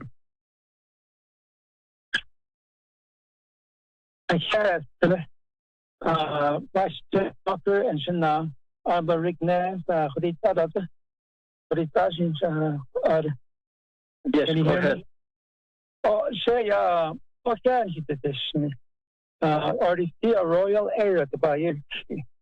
The Chinata, Tanshi, in a Chini bench, and not on in the Ati Chini, the main road there, agency. That is in the other church. The main road touched on any 8 pieces of attention only. The Cobahian, so he doesn't see honest. It's still a contact. It's a sound so already see. Here, he did this. No, but he doesn't look for. I don't thank very much for service, Mr. Black Horse, too. Although Mr. Brad is Polish, General. And I think, especially very year, against any country, but the Raja, but of course, the not the Bahon is not on. They are not this being up here. So now, but you have to be the hard about all this. That's about people. I don't know what it's in council. Not only thousands of Nicole. Let's take a brain. Thank you for your positive. They have brought us with very important issues for the community up there at large in Black Mesa and the Royal area. I want to say thank you very much and a Happy New Year and God bless you all. Once the time, Mr. Honorable Rickman. Thank you, Chad. Thank you, Honorable Yellowhair. Honorable members of RDC, do you have any comments or questions? Honorable Otto, so are you on the line? None? No other comments? None. Okay, we'll go ahead and put it to a vote. Honorable Freeland, how do you vote, sir? Green. Honorable Stewart? Green. Honorable Vice Chair Walker? Chairman, I vote green. Thank you. Honorable Daniels? Green. Okay. Honorable Kealan Begay is excused. We have a vote of 4 in favor, 0 opposed, chair not voting. Thank you very much. That concludes new business. Chairman. Back to yes. Chairman, this is Delegate Freeland. Just on that note, is there any way we can ask NDOT or make a directive to NDOT to identify roads in all 110 chapters and prioritize them? And we're helping out Honorable Yellowhair, but that's only one of 24. We all have needs in our area, but put together a comprehensive listing identifying priority and funding or cost estimating, and that way we can work potentially with the new administration in DC or find other means without dipping into our state Hudson and be creative that way. We could even ask the state of New Mexico to help us. It's got to be something we've got to do collectively. And, we need to come up with a comprehensive, I don't want to call it a stimulus, but a road plan. I know that NDOT has their own plan that they submit to federal highways, but internally we need something identifying all roads on the nation And, you know, I have one chapter that sits out 7 miles on a dirt road off of a highway. And, you know, it seems like that. How can we help these, especially the rural communities? And, you know, I think there's got to be something that's got to be put together like that. It's just a plan, comprehensive plan, Chairman. Thank you. Thank you, Honorable Freeland, for that.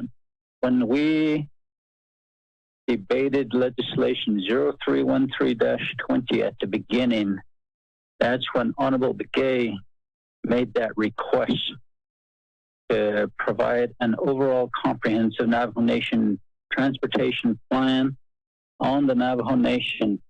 And he stated it, and I also asked Mr. Silversmith at that time during that discussion.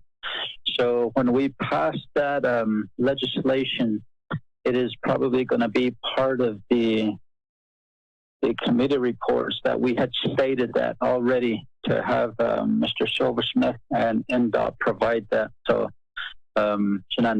we did that when we discussed the first legislation. Yeah.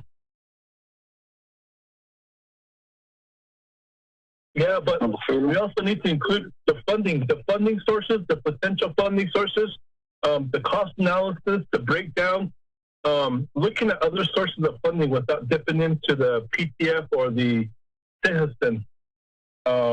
You know, we can't. We gotta find other means of funding. Chairman, thank you. Honorable Freeland, we did ask him all that, and let me go to Mr. Silversmith. Did you get all that when we discussed the first legislation, Mr. Silversmith? Honorable Delegate Chair, yes, yes, I did. I did capture all that. Good. So, Honorable Freeland, it was on that first legislation that we did, so we don't need to make a motion to provide an extra directive to NDOT. It was already approved under the first legislation. Thank you, Honorable Freeland. No double. Just kidding. There you go. Thank you, Chair. Okay, there you go. We're done with new business. We're back to receiving reports, update reports on congressional activities, COVID-19 economic relief bill. Hello? Hello? Please mute your phones. Thank you. We're on receiving reports, as I was saying, until I got interrupted there. Update reports on congressional activities related to COVID-19 economic relief bill, CARES Act extension, as well as Navajo Nation Utah Water Rights Settlement Act. Presenter, Mr. Carlisle Begay. You have the floor, sir. Good afternoon, Chairman Nez. Can you hear me okay? Oh, hello?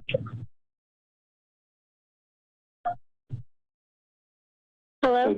Thank you very much. Hold on, Senator Begay. Who's this? Hello? Who's saying hello? Okay. Mr. Begay, go ahead, sir. Thank you very much, Chairman Nez, Vice Chair Thomas Walker Jr., and honorable members of the Resources and Development Committee. I want to go through, as requested, the emergency legislation COVID package that was just passed by Congress and signed into law by President Trump this week. I know I don't want to be redundant in what was covered by the Navajo Nation Washington office, so I'll stick to some of the high-level points as it relates specifically to the RDC committee, and just talk about some of the issues outstanding from the work of the committee of over the last 2 years and heading into a new Congress and a new White House administration. I was sent over a written report to the committee and CC'd Shammy to that in that email this morning. Let me know if you have not received it, but you should have all the reports in your email box. But one of the points that I want to start off with in giving context to the COVID package that was just passed that included the fiscal year 2021 federal budget is some context to the change in Congress, the changes in Congress, and the change in administration. It's important for the committee and for the council to understand the politics that will change the approach and the way that we prioritize the nation's policy priorities, in addition to the ongoing work of some of the administrative priorities as well. I'll start off by saying that it's also important to note that Speaker Pelosi and specifically the House of Representatives will really need to be united, considering that in the last 2 years, Speaker Pelosi has enjoyed a 35-vote margin in the 116th Congress. The House Democratic leaders will enter the 117th Congress, who will be sworn in on January 6th, with new pressure specifically from the progressive side of the party and the moderates, and maintaining unity specifically in a legislative agenda with the incoming administration. As a result of the last November elections, the majority for Speaker Pelosi has decreased. They have enjoyed a 35-seat majority heading into the election day. As a result of the election, Democrats won 222 seats in the House, compared to Republicans winning 211 seats. So as of right now, Speaker Pelosi holds a 11-vote majority based out of the outcomes of this past election. This doesn't take into consideration of losing additional members of the Democratic Party, with President-elect Joe Biden nominating 3 House Democrats, specifically Representatives Marcia Fudge of Ohio, Cedric Richmond from Louisiana, and Deb Haaland from New Mexico to serve in his administration. Well, all of these members are from fairly safe Democratic districts. It will take time for them to be replaced in special elections. And so with what is going to be a very thin majority and margin for her, for President-elect Biden's legislative priorities heading into the 117th Congress, there will be some unique political circumstances that she will have to take into consideration. In addition to, on the Senate side, some of you may be aware that there's a special runoff election next Tuesday, January 5th, in the state of Georgia. There are 2 U.S. Senate seats up for grabs, and the current majority for the Republican Party is split right now currently at 50 versus 48 Democrats. With the 2 seats up for grabs in the special election, should both Democratic challengers win those 2 elections, that would split the U.S. Senate 50-50, and likely Vice President-elect Kamala Harris being a very important tying vote as the president of the Senate. And so it's important to understand those political circumstances and results determine the outcome of majority and the set of political circumstances that will severely impact our ongoing legislative priorities, especially taking into consideration that with key allies that we've relied on for many years, with the retirement of Senator Tom Udall in New Mexico, you have Senator Lujan now as a freshman senator in New Mexico. Then you have the change in the U.S. Senate seat in Arizona as well, with Mark Kelly being a freshman senator, and also recognizing that he is up for re-election in 2 years. So he will serve the remaining 2 years of the late John McCain. And so the reason why I point those specific points out to the committee here this afternoon, there are many issues that RDC has oversight over and jurisdiction over that has a significant impact in the approach of advocacy and policy and administrative priorities in the new Congress and the new administration. The other thing, as I mentioned to several of you, that's important to understand as well is the change in membership and leadership in key committees, specifically the Senate Committee on Indian Affairs, where Senator Lisa Murkowski from Alaska will be the new chair of the Senate Committee on Indian Affairs, and Senator Brian Schatz of Hawaii is the new vice chair of the committee. It's important to recognize that Murkowski's obviously been a great champion for Indian country for many years, but the issues that are relevant to the state of Alaska and Alaska Native communities, or the issues that are relevant to the communities and Alaska Native communities or the Hawaiian communities in Hawaii, are very different than the issues that we face as a large land-based tribe on the Navajo Nation. We've enjoyed committee staff from the Senate Committee on Indian Affairs who thoroughly understood Navajo issues, specifically, and Senator Udall's office, his staff, were very familiar with our issues, from NXA to transportation priorities, etc. And so there will be a tremendous learning curve that the new committee staff that Murkowski and Brian Schatz are bringing into the committee that will need to spend a lot of time, the committee and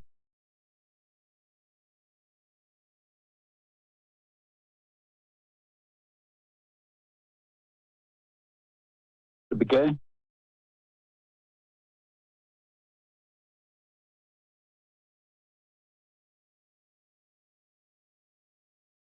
Mr. Begay.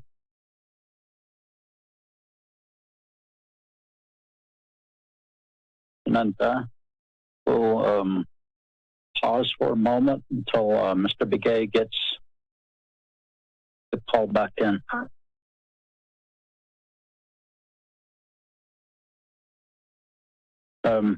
Ms. Yako, Mr. Begay is locked out at a meeting. He's trying to call in. Could you unlock him? Yes, Chairman is. We're having a little bit of delay technical wise, so I did unlock the meeting, sir. Thank you. We'll just wait, Mr. Chairman, a little while. Mr. Chairman, this is Carl. I'll just jump back on the call. My apologies. Go ahead. Thank you, Mr. Chairman. So as I was saying, I think the committee will be forced to spend a lot of time with the changes in the committee structure, changes in leadership, and changes in staff. I know, for example, Chairman Freeland had discussed Chaco. There will be changes in the E&R committee as well, with Senator Barrasso coming over from EPW and is now going to be the chair of Environment and Natural Resources. So there will be a lot of re-education on issues that were relevant for RDC. So I just wanted to mention that just so the committee has that basis of context and understanding going into the new year. In addition to that, it'll be really interesting next Wednesday, just January 6th, the Congress will adjourn to consider and ratify the electoral colleges, the votes from each of the states that were sent over to Congress to ratify. Vice President Pence, whom the Constitution assigned the task of tallying the results and declaring a winner of the U.S. presidential race, puts him in a unique position in terms of whether or not he chooses to ratify and tally the results as currently counted. It's important to note that the process, which I can go into more detail, but don't want to spend too much time on it, requires members of the House and the Senate to challenge the results of the Electoral College vote process. It was announced yesterday that Senator Josh Hawley from Missouri, a Republican, said he will object during the counting of the Electoral College vote process, confirming that he is the first senator to confirm that he is joining an effort by several members of the House and opposing the results of the Electoral College votes. So it'd be really interesting to see the outcome of that next Wednesday, and I encourage members of the committee to pay very close attention to that next week.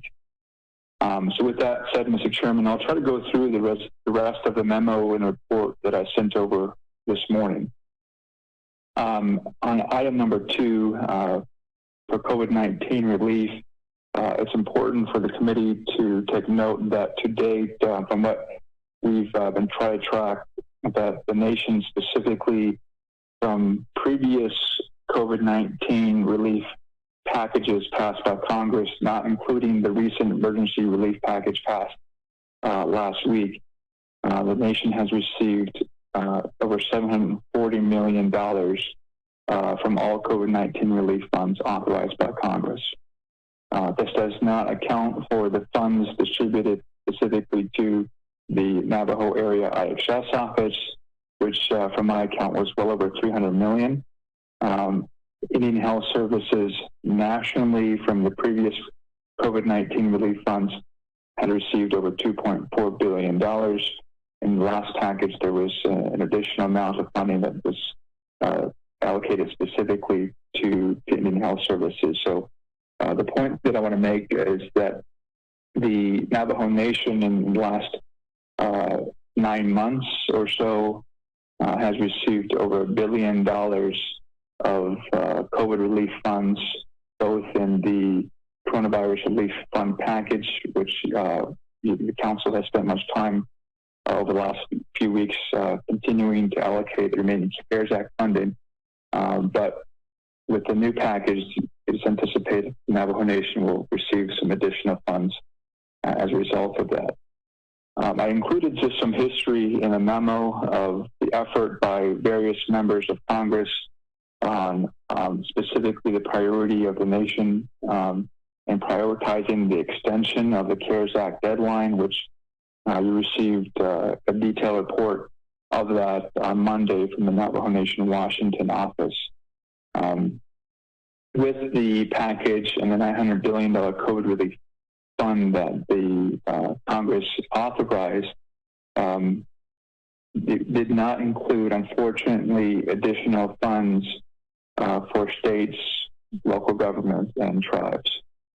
So that was a sticking point for many members of Congress, not reauthorizing another round of funds, similar to the CRF fund that we received in the amount of $714 million.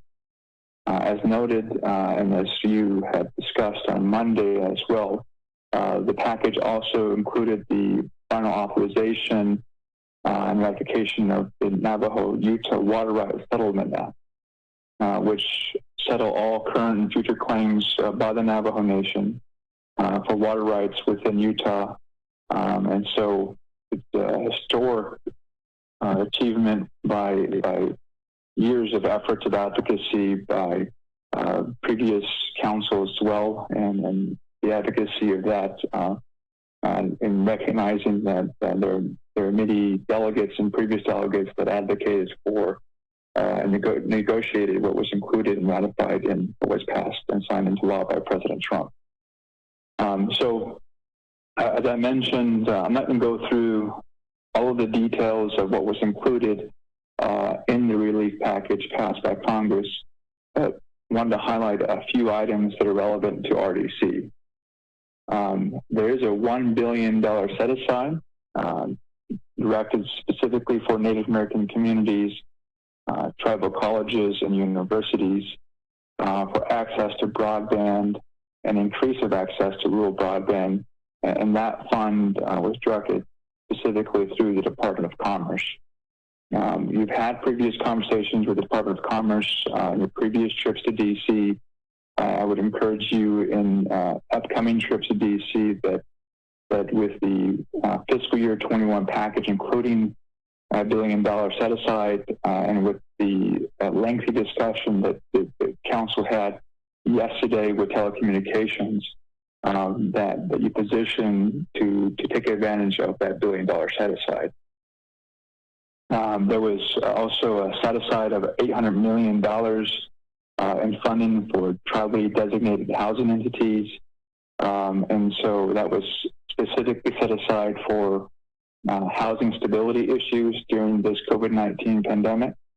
And so in your meeting, as you discussed in the scheduling meeting with NHA, as your TDHC for the Navajo Nation, that perhaps being a point to NHA in discussing on ensuring that the nation positions itself to take advantage of the $800 million that was included in that package.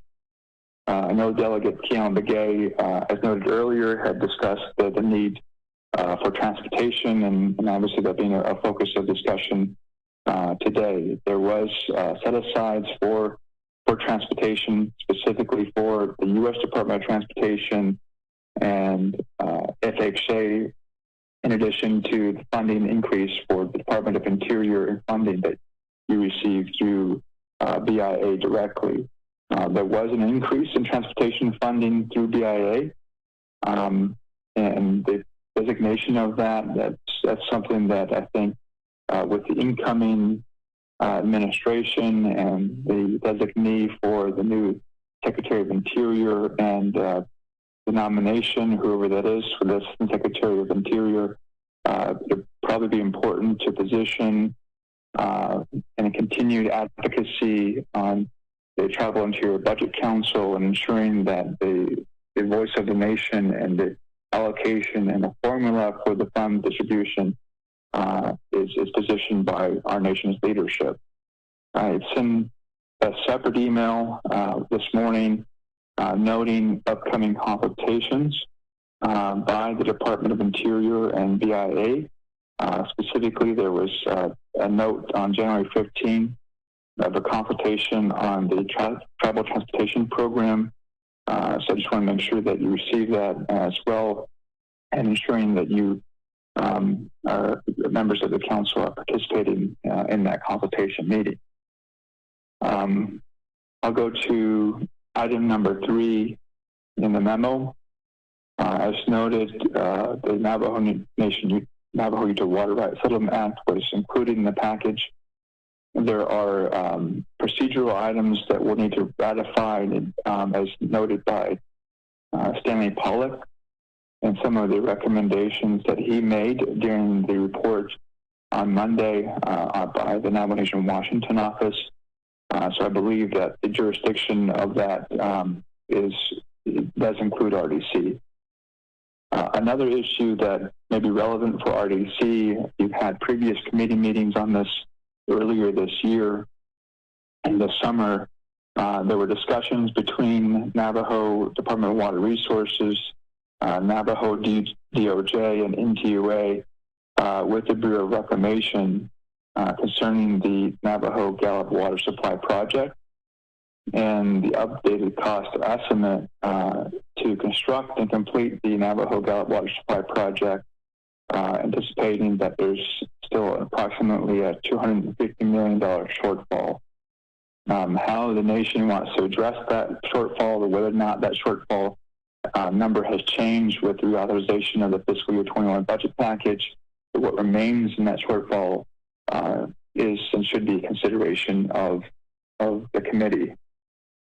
Additionally, along with the Navajo Gallup Water Supply Project, with the new Congress and the new administration, one of the lower-hanging fruits of expanding the Navajo Gallup Water Supply Project beyond what is being constructed through up to the Arizona border from New Mexico is an amendment, a proposed amendment, which would allow drinking water to be delivered to Navajo communities in Arizona through the Navajo Gap Water Supply Project without requiring a settlement of the Navajo Nation's water right claims in the lower basin and the Little Colorado River Basin in the state of Arizona.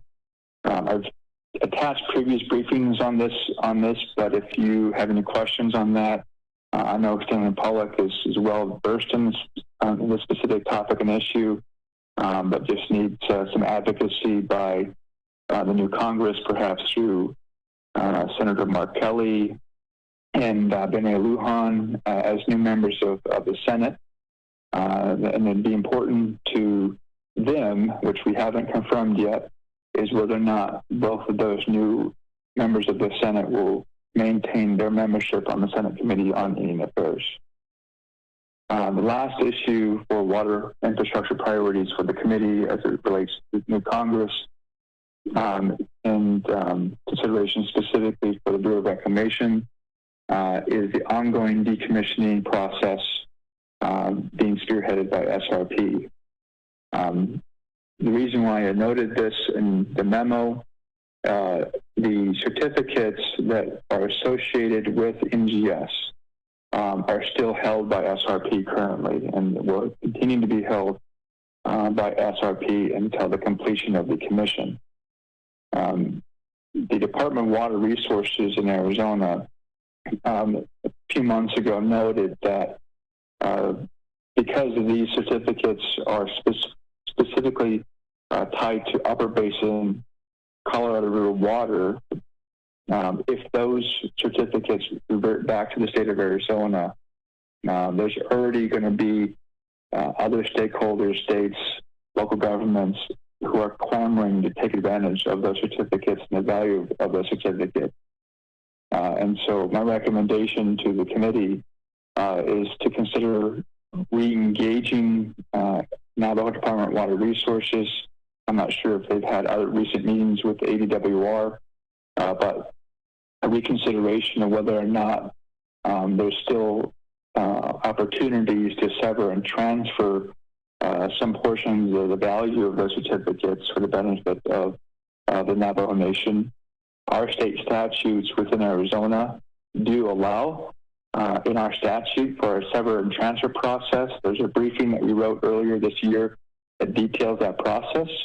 But I believe several delegates in the last few weeks have advocated, including Delegate Paul Begay and others, of needing to sit down with SRP and perhaps other stakeholders and seeing if there's an opportunity to maintain the value of those certificates associated with NGS. If there are no questions, I'll move on to item number 4. I know you specifically related to Navajo Housing Authority. The issue that I want to bring up as a point of consideration is the ongoing efforts to reauthorize NAHASTA. In addition to recognizing Chairman Nez and the committee, the meetings that you have had with the Senate Committee on Indian Affairs and the ongoing efforts by NHA and a corrective action plan implementation. And so I know that the Navajo Nation Auditor General has continued to update the committee on the CAP implementation, the corrective action plan implementation. I just want to note that we owe the committee an update, and I would anticipate that update would be given to the new staff that will be coming in, both as the majority and minority Senate Committee on Indian Affairs staff. So I think that would be a good thing to sit down and educate the committee on the efforts by the nation, by NHA, to address the concerns that were highlighted by various members of Congress. The importance of this and the reason for this is that it would allow you to get ahead of, we anticipate NAHASA reauthorization being reintroduced in the 117th Congress. And there are several members that are using Navajo potentially and Cherokee as examples of bad actors. And so I think and getting ahead of those accusations would not be a bad thing. And so I think being proactive in our outreach with various committees and members of Congress, anticipating that there will be, again, a reintroduction of Nahaza reauthorization would be something well within the jurisdiction of the RDC committee. On item number 5, as Greg Smith has updated the committee on ONER, the future of ONER, there was success in opposing the rescission of the $15 million from ONER. But there's still a lot of work to be done by the council, by the Navajo Land Commission, and determining and advocating and positioning our recommendations for the future of ONER.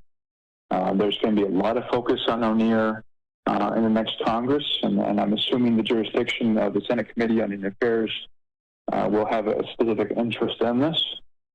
So, again, just add it to a list of issues that you may want to position for and talk to educate new members of the staff for each of the committees, specifically the Senate Committee on Indian Affairs, and the education of this with Mark Kelly, with other members, should they choose to sit on the Senate Committee on Indian Affairs, and then re-educate other members of the committee as well.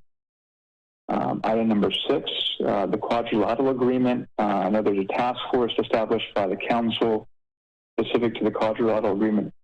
I'm not sure if the speaker, the speaker's office, and the council has received a letter from the National Park Service.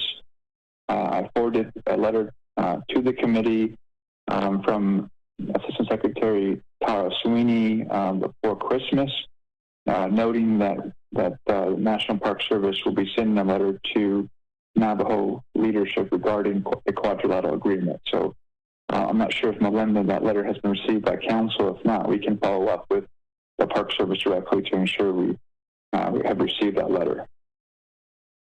Item number 7, Chaco Canyon, as noted by Chairman Freeland in his request for a meeting with RDC, the fiscal year 21 package did include language that would extend the moratorium of no new leases for oil or natural gas and around the Chaco Canyon was extended through the duration of the fiscal year 21 with an additional appropriation of $600,000 for the cultural resources study.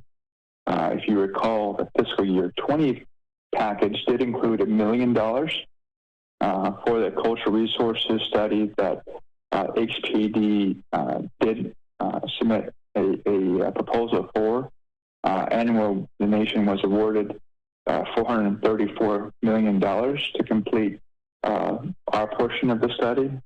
The remaining portion was also awarded to the Pueblos. So I think that in anticipation for request to request a meeting with Chairman. Honorable Freeland. Chairman, I'm sorry. Point of order. I'm sorry, Honorable Senator Begay. You said 433 million, 433,000. If we can just make sure that's on the record correctly.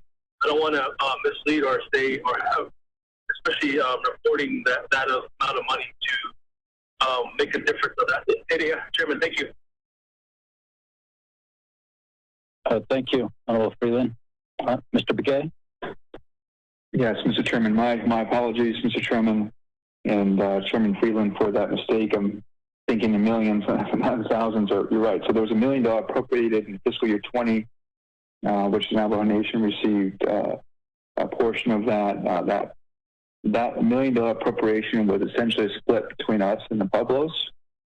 And with the fiscal year 21 package authorized an additional $600,000, it would be important that we add in a part of the discussion in a request for a meeting with the incoming Secretary of Indian Affairs or the Secretary of Interior positioning for request that we receive a portion of the $600,000 that was authorized in the fiscal year 21 package. So I would also recommend Chairman Freeland and Chairman Nez that as a part of the meeting request, anticipating for a field hearing, I would remind you that there's still an outstanding request to Senator Heinrich and members of the ENR committee for a field hearing. I'm assuming that the incoming chairman, John Barrasso from Wyoming, would be very open and would welcome that discussion. We would just need to, the council would need to, and the committee would need to resubmit requests for a field hearing. Whether or not Senator Heinrich or the New Mexico delegation would be amenable to that, especially in the state of COVID and the pandemic and the ongoing pandemic, is unknown. But I think that request would, in terms of field hearing and listening to the voices and concerns of the allottees, should consider expanding that request to the Committee of Jurisdiction and the Senate, specifically on ENR. So with that, Chairman, I'll move to item number 8. Transportation. It was announced in September there was going to be $1 billion investment, an ongoing investment for the Build Grant program. I know that the Navajo Department of Transportation is well aware of this. Whether or not the new administration continues the Build Grant, which is an extension, was changed previously in this current administration that was previously the Tiger Grant and it was changed to the Build Grant, is unknown. The U.S. Department of Transportation, if you recall, has repeated its interest and offer to hold a meeting with the RDC to discuss the ongoing investments that the U.S. Department of Transportation is making, specifically related to the rural opportunities to use transportation for economic success initiative, which the acronym is ROUTS. So Milo Booth, who is the new tribal liaison for the U.S. Department of Transportation, wanted me to remind the committee that they stand ready and willing to give the committee a briefing on the routes, on the Build Grant, and the anticipation of the fiscal year 21 budget, what will be included in additional funding for fiscal year 21. So another recommendation to the committee, perhaps in consideration for a future meeting, is to request a consultation meeting directly with the U.S. Department of Transportation. Item number 9, under broadband and telecommunications. I know this was discussed in very much detail yesterday. There was additional funds I noted that was allocated in fiscal year 21 for Department of Commerce, additional funds for the Rural Reconnect program through USDA. I would recommend, as noted, if you recall, by Jeff Sabatka, who's Director of Broadband for the state of Arizona, to participate in the National Telecommunications and Information Administration calls and webinars. NTIA is an agency of the Department of Commerce, and so they've held and are continuing to plan a lot of discussions on highlighting the need in rural America, whether or not there's any movement in some of the proposals that were introduced in the 116th Congress, whether or not those are reintroduced in the 117th Congress are unknown. There's a lengthy list in my report of examples of various proposals, legislations that were introduced in the 116th Congress that I'm assuming will be reintroduced in the 117th Congress. So in future consideration that perhaps there would be a reintroduction of resolutions of support behind these legislative proposals. And some of those are included in the memo that you have in your email box. So with that, Chairman, the other issues that you see in the list are specific to other committee of jurisdictions for LOC or HASI. The only last item that I wanted to mention to the committee, looking forward through fiscal 2021, is the ongoing uranium remediation cleanup efforts. The committee had participated in several of the consultations organized by US EPA. We're losing a great voice and a champion in Oliver Whaley, but there were some good accomplishments that were made in the last year, specifically the new office that will be established to unify the regulatory administrative oversight process by EPA.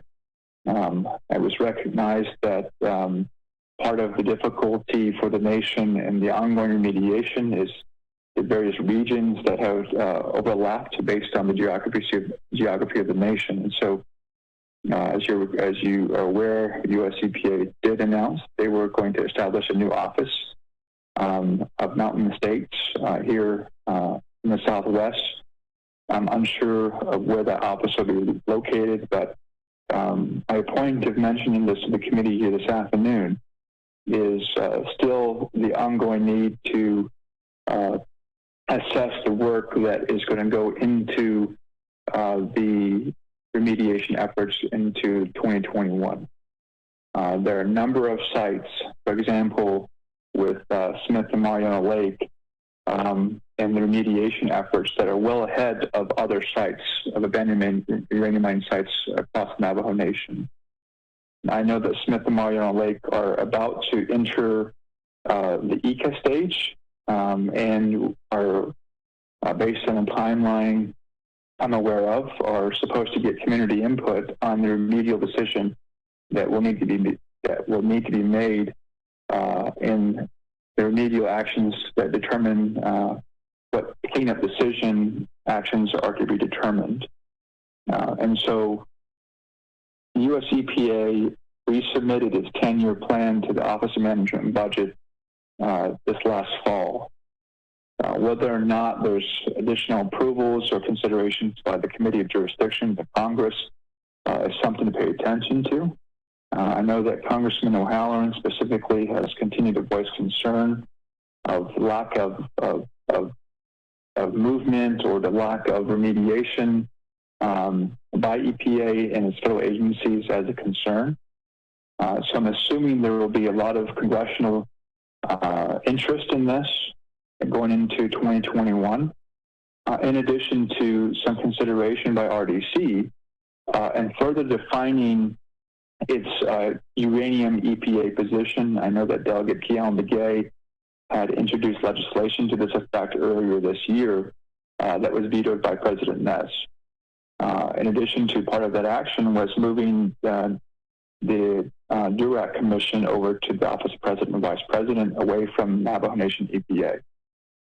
So my point in mentioning that to the committee here this afternoon is that there may still be some confusion on who really has jurisdiction over the decisions that will need to be made and some of these remedial decisions and actions that will need to be taken. EPA, as you've heard, asserts that they're the final decision-making authority. But I know that there are concerns brought up by various members of the council in previous consultation meetings that doesn't really assert true consultation with the nation. And so I anticipate that being an ongoing issue that the committee should consider as a priority going into 2021.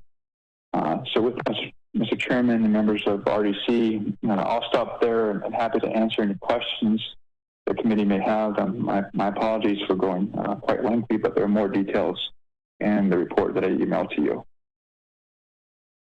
Thank you, Mr. Begay. If you have honorable members of RDC would like to establish a motion and a second.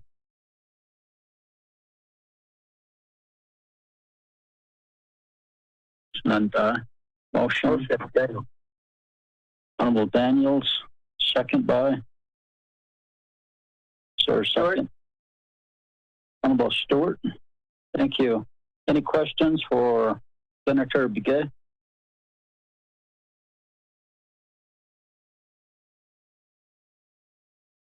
And I just want to say thank you, Carlisle. I know that we received a whole lot of information as we have our computers, our Surface Pros right before us, looking at all the good things that appear to be happening for the Navajo Nation, and hopefully it'll continue that way with the next administration. So, yeah, for doing the work that you do for us. Honorable members of RDC, any questions, comments? None? We'll go ahead and accept the report. Honorable Freeland, how do you vote?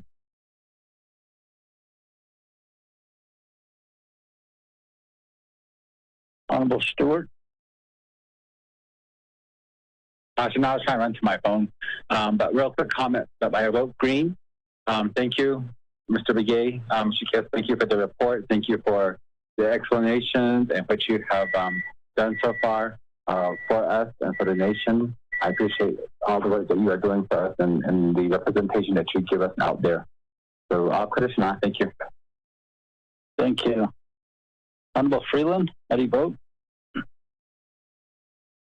Honorable Begay is excused. Honorable Vice Chair Walker? Did I vote green? Honorable, okay. Honorable Daniels? Green. Thank you. We have a vote of 3 in favor, 0 opposed. Chair not voting. Motion carries. We'll accept the report. Thank you, Senator Begay. Go ahead.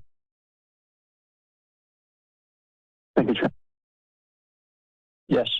Next, update report from Division of Community Development in reference to CS-73-20, chapter distribution. Presenter, Dr. Pearl Yellowman.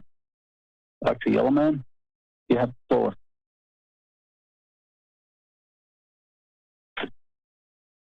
Dr. Yellowman?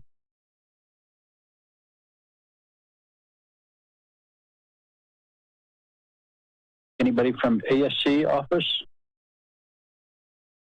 Yeah, she's running over there right now. She's getting on the phone line? Hello? Yes. Yes, Dr. Okay. Yellowman? Okay, I'm sorry. I just stepped away for 1 second. Go ahead. Okay. Yeah, thank you for the opportunity to report and to give some new information on the legislation CS 73-20. I'll give a quick overview. I also have members from DCD on the line, department managers who are assisting as well. Honorable members of RDC, Shay, Pearl, Yeoman, and Shia. And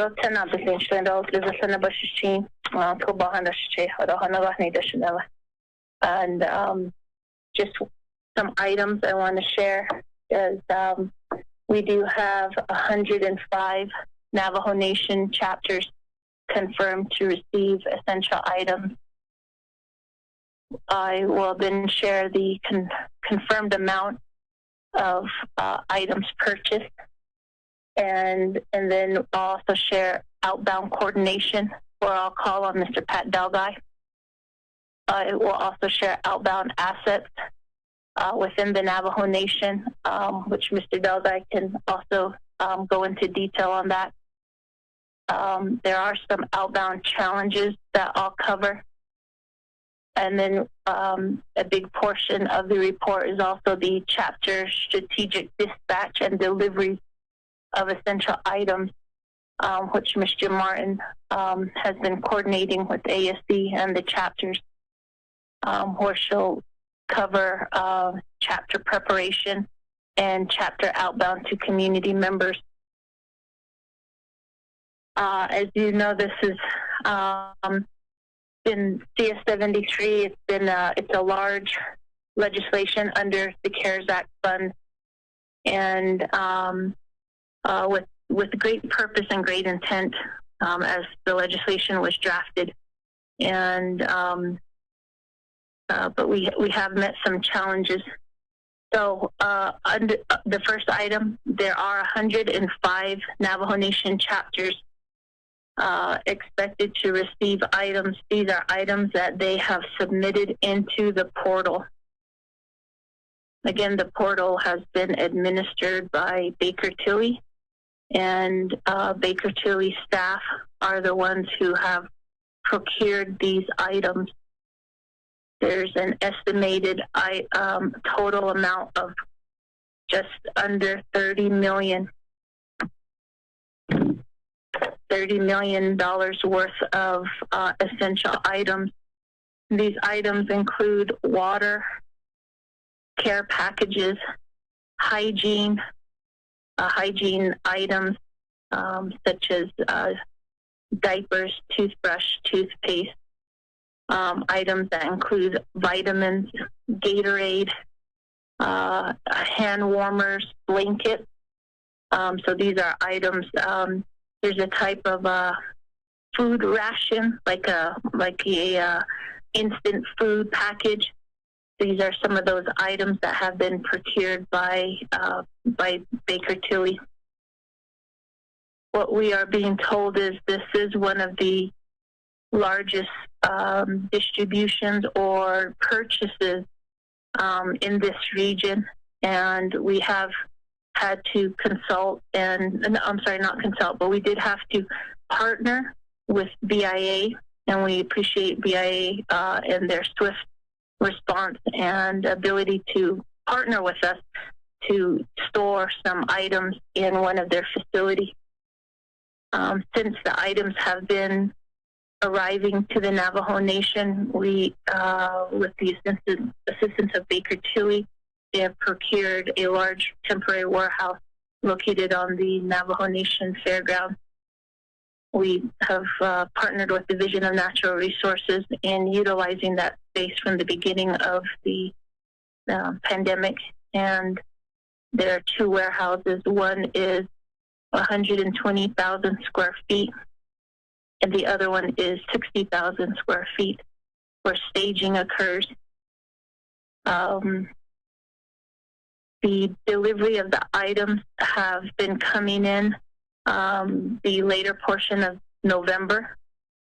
As of last week, both of those temporary warehouses, including the BIA facility, were at 65% capacity, roughly 65% capacity.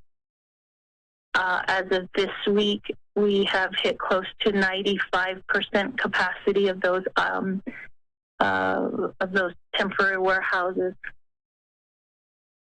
The outbound coordination has been very strategic, and there's a large team dedicated to this operation. Not only do we have the Baker Tilly staff, we have temporary staff located at the warehouse. We have security guards at the warehouse, and we've been hiring temporary staff.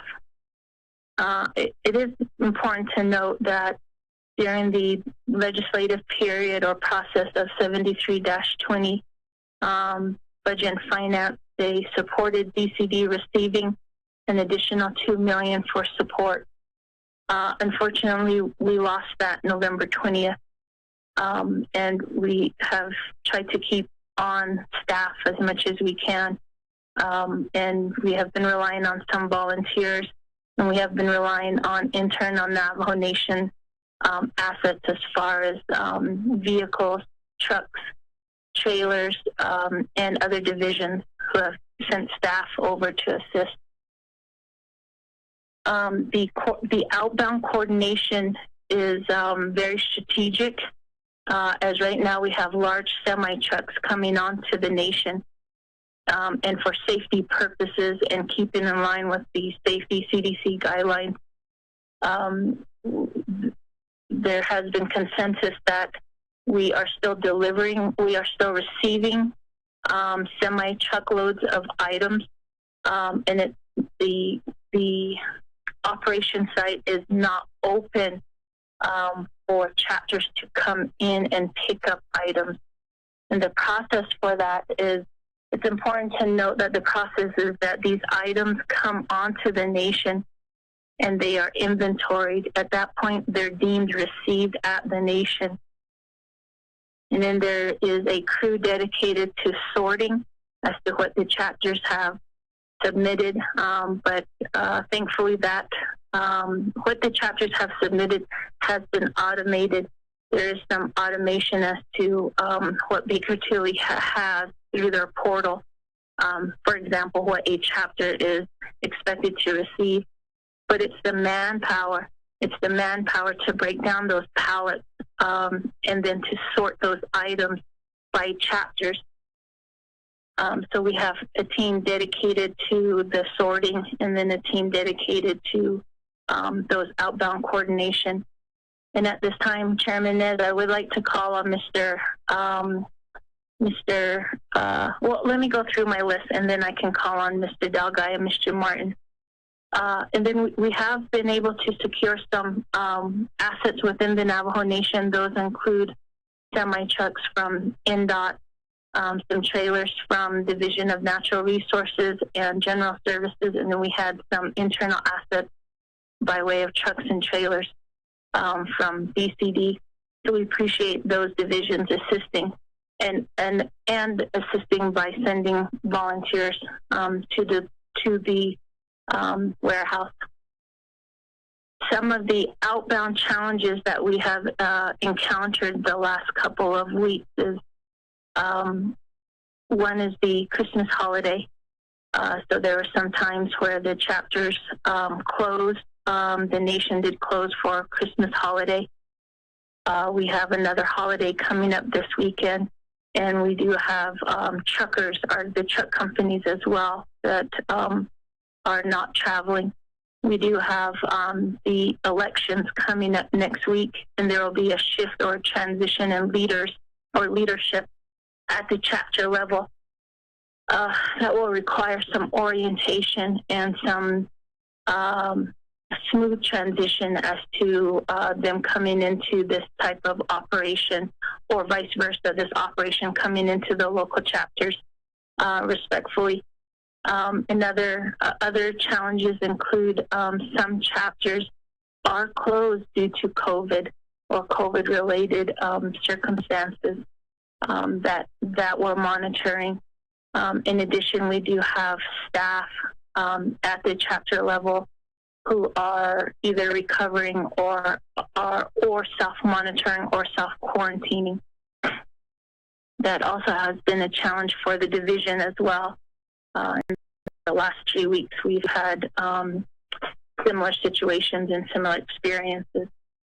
And then there was an anticipated storm Monday evening, which halted one truck. But if we're okay with weather, then our trucks are good to go. So that is some of the challenges that we're encountering. The chapter strategic dispatch and deliveries. Mr. Martin is on the line to explain how the ASC is communicating or coordinating at the chapter level, the chapter preparation.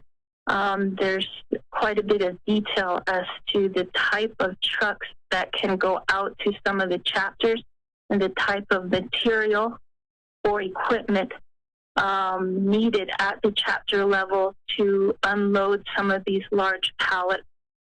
For example, the difference between a dirt ground versus a pavement ground. Also the coordination and the calculations of chapters being within a 100-mile radius versus chapters beyond a 100-mile radius, and how many chapters we can get in one day versus how many chapters are in the long haul. I also want to share that in all total, we do, which I will submit following this report, is a calculation of our anticipated total mileage that will be accrued with all of the trucks dispersing deliveries throughout the Navajo Nation.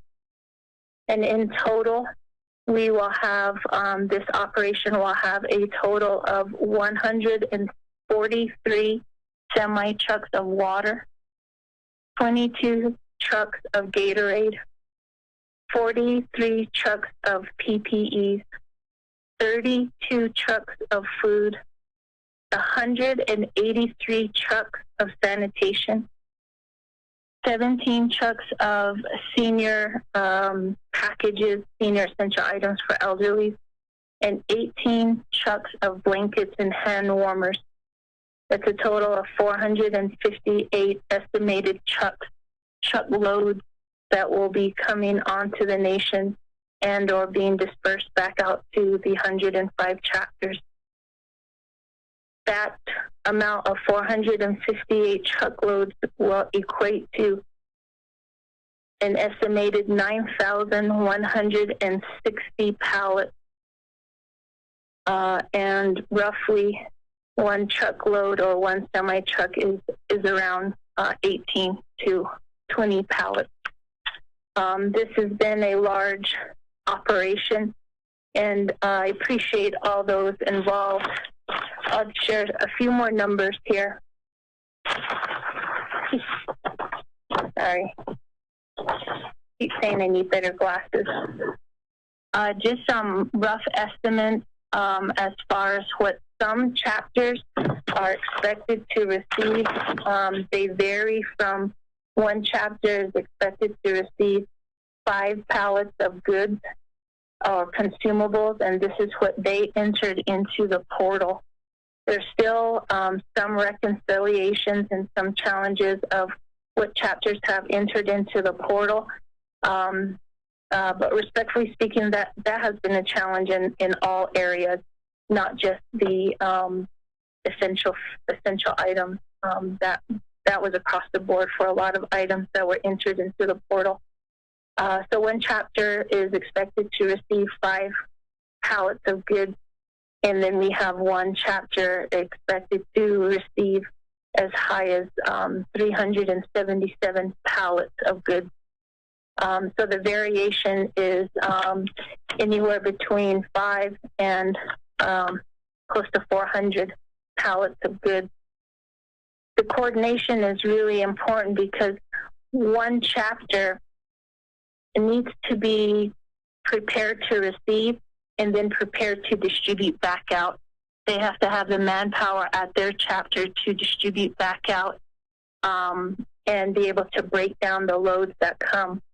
So these are a concern for some of the chapters that are expected to receive 200, 250 plus pallets of goods without any disruption to a schedule. It's very difficult to have a set schedule and then come across a challenge where the breakdown of goods at a chapter may take longer and could easily disrupt any type of schedule. So we're very cautious as to how we go about that term, setting a schedule up. But we do have Ms. Jim Martin on the line to explain a little bit more in detail. And then I also have Mr. Pat Delguy on the line, who has been our point of contact for all of the outbound coordination. And then Ms. Jim Martin is our point of contact for the chapter dispatch and deliveries at the chapter level. So Chairman Nez, that concludes kind of our update report on 73-20. If I may, if Mr. Delguy and Ms. Jim Martin could follow up. Thank you. Thank you, Dr. Yellowman. Ms. Jim Martin, go ahead. Thank you. Can you hear me? Yes, go ahead. Yeah, Daishan and Aro Nana. Good afternoon to our honorable delegates and the RDC committee members. I am going to share just some areas that Dr. Yellowman referred to. She did a do a very good overview on what we are working with at the distribution center with the Baker Tilly team. Right now, with the scheduling that is being coordinated, it is very strategic, as she explained earlier. Therefore, we are working with each of our ASC offices, each of our ASC assigned service areas to coordinate the scheduling of deliveries to each chapter. So early on, a few weeks ago, I did send our council delegates a copy of our chain of command and our distribution communication chart. We continue to follow that. We work closely with the team that is assigned at the warehouse distribution locations. They are primarily led by the Baker Tilly team and some smaller groups that are working on inventory as well as monitoring the incoming trucks, as well as planning ahead for what shipments need to be rolling out from the warehouse distribution centers. With that master schedule that is developed with the Baker Tilly team, we follow it in terms of which chapters will need to receive their supplies first because of the huge orders that were made by those chapters, as well as the limited space at the warehouse facilities. And so the group has a master schedule that we follow with our ASC staff. It covers the first chapters that will need to be receiving large shipments of water, because water is taking up the most space in our warehouse facilities. And also, those are the first shipments that came in from the national supply chain. So it's a very coordinated effort to follow a scheduling process to make sure that the supplies coming in from the national supply chain do not get bottlenecked, and that we also have enough time to break down the inventory and catalog it so that each chapter gets what they ordered in the portal. That team from Baker Tilly then provides that scheduling listing to myself and our DCD staff so that we can coordinate with each assigned ASC representative to communicate directly with their assigned chapter on their readiness and what types of inventory they can expect to receive, and then what will be the first items that will be shipped to their chapters. Each one of our ASC SPPS, the Special Senior Program Project Specialists assigned to each region, has a master list of all the inventory supplies that have been ordered by each chapter. And so they work one-on-one with their point of contact at each chapter to go over the types of supplies that will be coming to their chapter based on what was ordered in the portal. And then we also coordinate with the ASD staff to get a weekly update and status on the chapter's readiness to receive the supplies, whether they have enough staff ready and volunteers to help offload their deliveries, whether their chapter has been affected by the COVID uncontrolled spread, whether their staff have been compromised and are on quarantine or self-isolation, and also whether the chapter can offload equipment with, supplies with forklift equipment and those types of equipment offloading tools. And then we also check to see if the chapter is ready feasibly for the large semi-trucks to come into their complex, and whether they have the storage capacity for the large supply orders that these chapters have.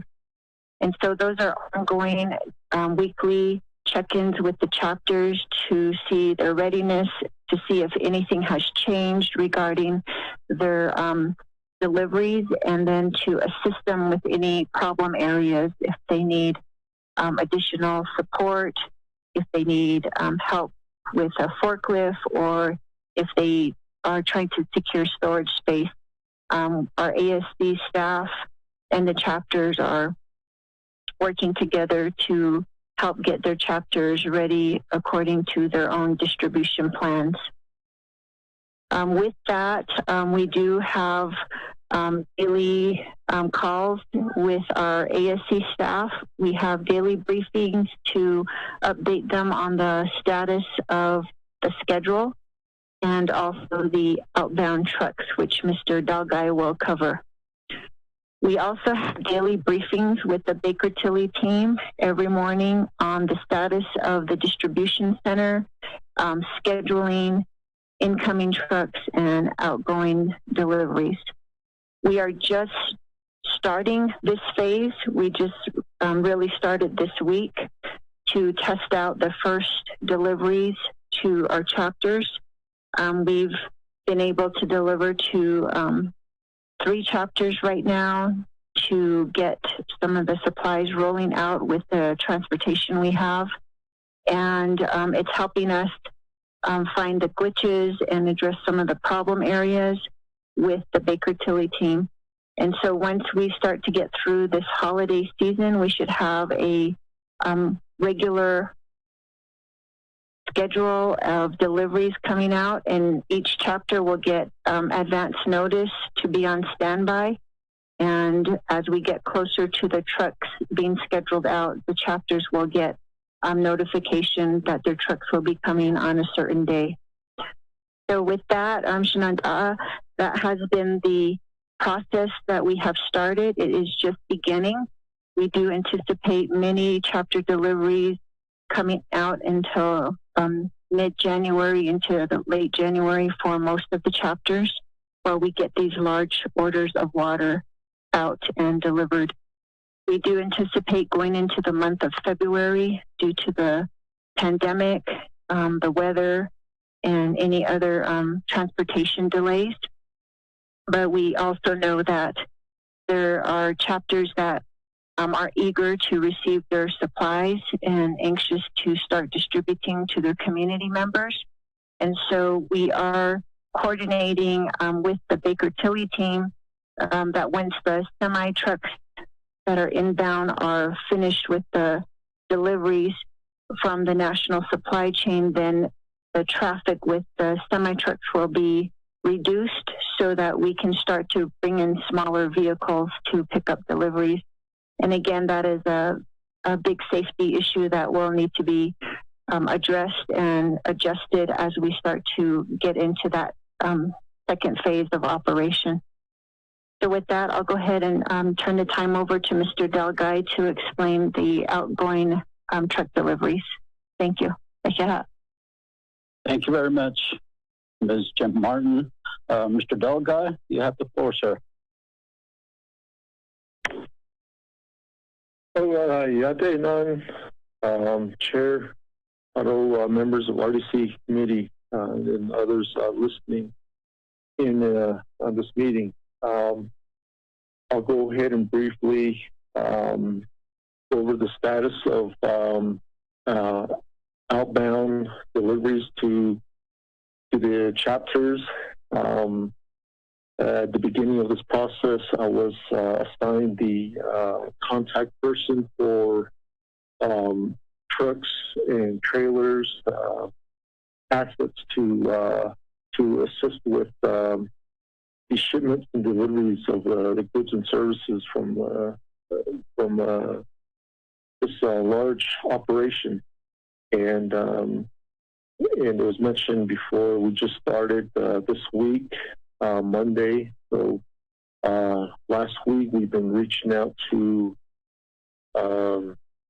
other nomination divisions, departments, requesting their contribution, their help, assistance with the truck whatever flatbed, 1-ton truck, semi-trailers. So, we were able to secure some assets and made some deliveries this past Monday. And we made deliveries to 3 chapters. So 2 out of the 3 chapters have been completed with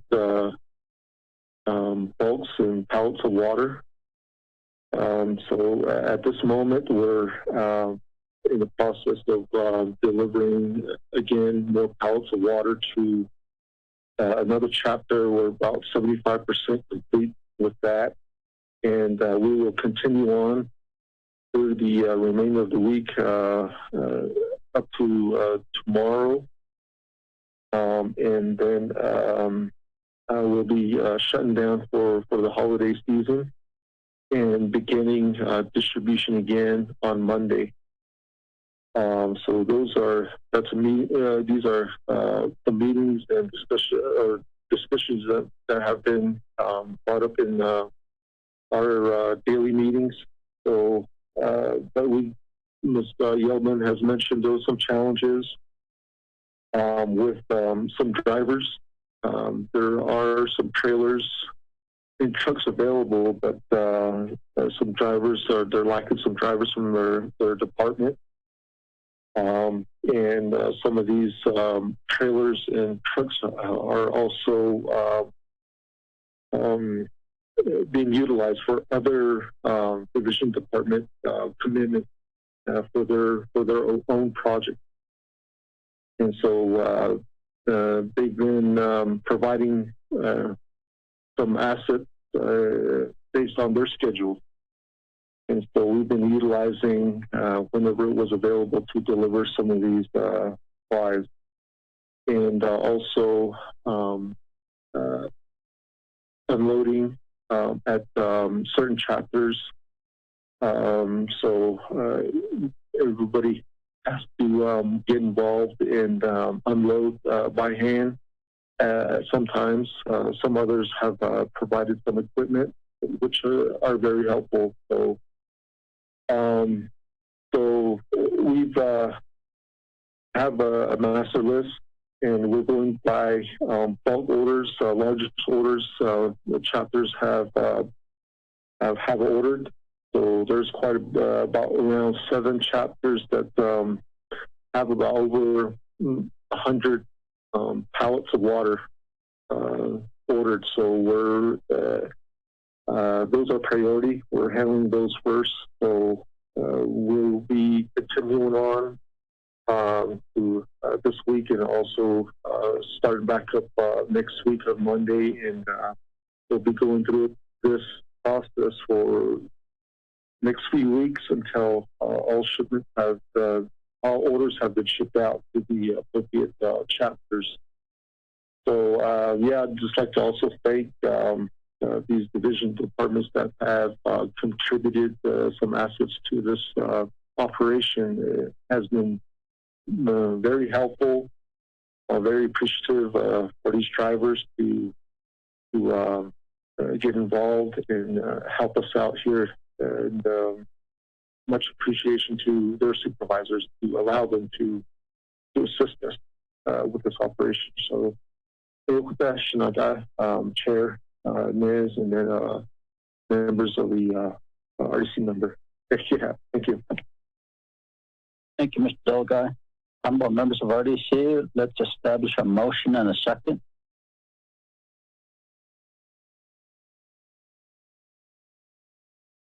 Motion, Stewart. Honorable Stewart, thank you. Second.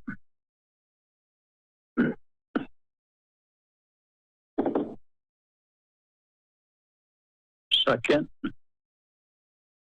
And, Honorable Walker, do you have any questions, committee members? Chair, comment. Go ahead. Kasi ya man sana dos na kaya siya ya terus masih Sharon dapat element and your staff, Mr. Martin, and then Mr. Delguy. In what was presented, I'm glad I heard this presentation today because I went to go see a couple of chapters today, Sawmill and Fort Defiant, and my LDA went to Crystal and Red Lake. So they're patiently waiting. However, I do have the chapters that did get stuff again. My question is back to, I've been asking for a copy of the distribution plan as well for my chapters to see what they're going to do, how they're going to do it. When I first went down to the fairground, when the invitation was opened by office controller, and I met with the controller then, I asked that since my chapters were so close together, less than 30 minutes apart, if we were to partner together and have one mass site, I guess, or one location for all 4 chapters, because knowing that even through the food distribution, we have community members that jump from community to community, getting in line to get items out there. So I said this would probably cut that back, because at the same time, we're trying to encourage individuals, the families, to stay home. Yet we're going to have different distribution sites. And they said it was okay. So I presented that idea back to my chapters, and there was really nothing. I said, that won't be an audit finding. I said, they were already hearing audit finding. So she says, no, that's not going to be an audit finding. You'll be fine because it's already accounted for and everything. So when I brought back my chapters were kind of reluctant to it, so I just kind of left it up to them. But we do have water here in Fort Defiant, and we did get some potatoes, I guess, last week or something as well. And in checking those, my question back was, is it to stay there, or can they distribute them right away as soon as they get them? Because the meeting hall right now at the chapter house is practically full with water. And as you stated, Mr. Delguy, right now we have possibly half a day tomorrow, and then the holiday, the weekend. And then yet, we're saying that this is a necessity for our community members, and it's going to be locked up again for the weekend. So my question is, can they distribute them as soon as they get them with as long as they follow the distribution plan? The other question is, with the funds that were used, the CARES funding, that would go for everybody within that community, right? Or is it going off the voter registration? That was one thing that was asked of me today. And I said, I think it's going to be going off the whoever's in the community, because it's a lot of stuff. I said, I hate to say that only for the registered members. I said, because we can't distinguish that. I said, we're not going to be able to distinguish whether they're registered or not right away. The other one is the trucks and trailers. Again, last week I went out to NECA, and I know there was a request then. I met with the main boss then. There was a request then from your division to assist with trucks and trailers, but they were hit as well with this virus, and they were short-staffed as well, which really put a damper on them to commit to their projects, including their vendors that they work with as well. That was hit.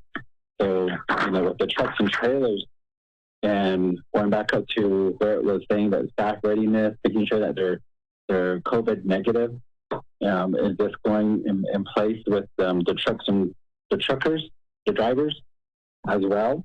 Because the tractors are going to be making sure that their staff are supposed to be diligent enough to report that they're sound and safe and everything else.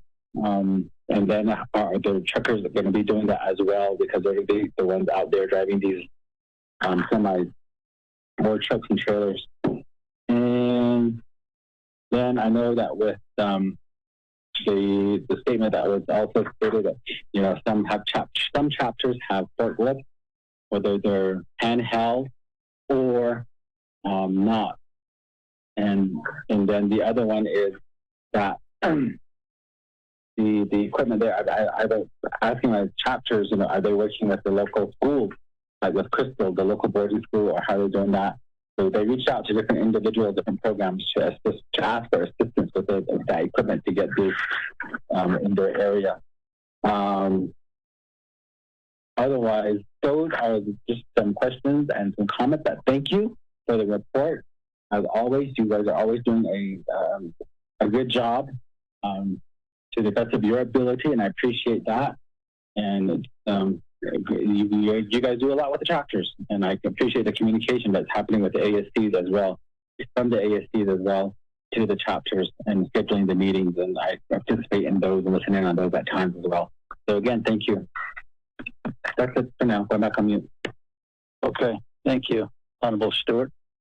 Any other comments or questions, committee members? Chairman. Then, yeah. Yes, go ahead. Freeland. Go ahead, Honorable Freeland. Thank you, Chairman. Dr. Yellowman and your team. Chido, I just want to say thank you. Comment. Thank you for everything that you guys did during this time from March until now. Thank you for working diligently on CS 73-20. Thank you for trying to get our chapters heavy equipment. There was a mad scramble at the end. You know, it's unfortunate that all we could get was PPE when this expenditure plan was written to really help the grassroots people. And yes, it's going to help people, but, you know, there was even more of an extended request to have other items be included in this expenditure plan. It was a good expenditure plan, but, you know, everything got changed, and it's unfortunate what happened and the way it happened, but it's all a good learning experience.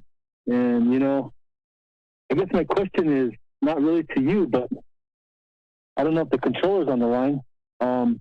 Everything that was procured by Baker Tilly, did they follow Navajo procurement law?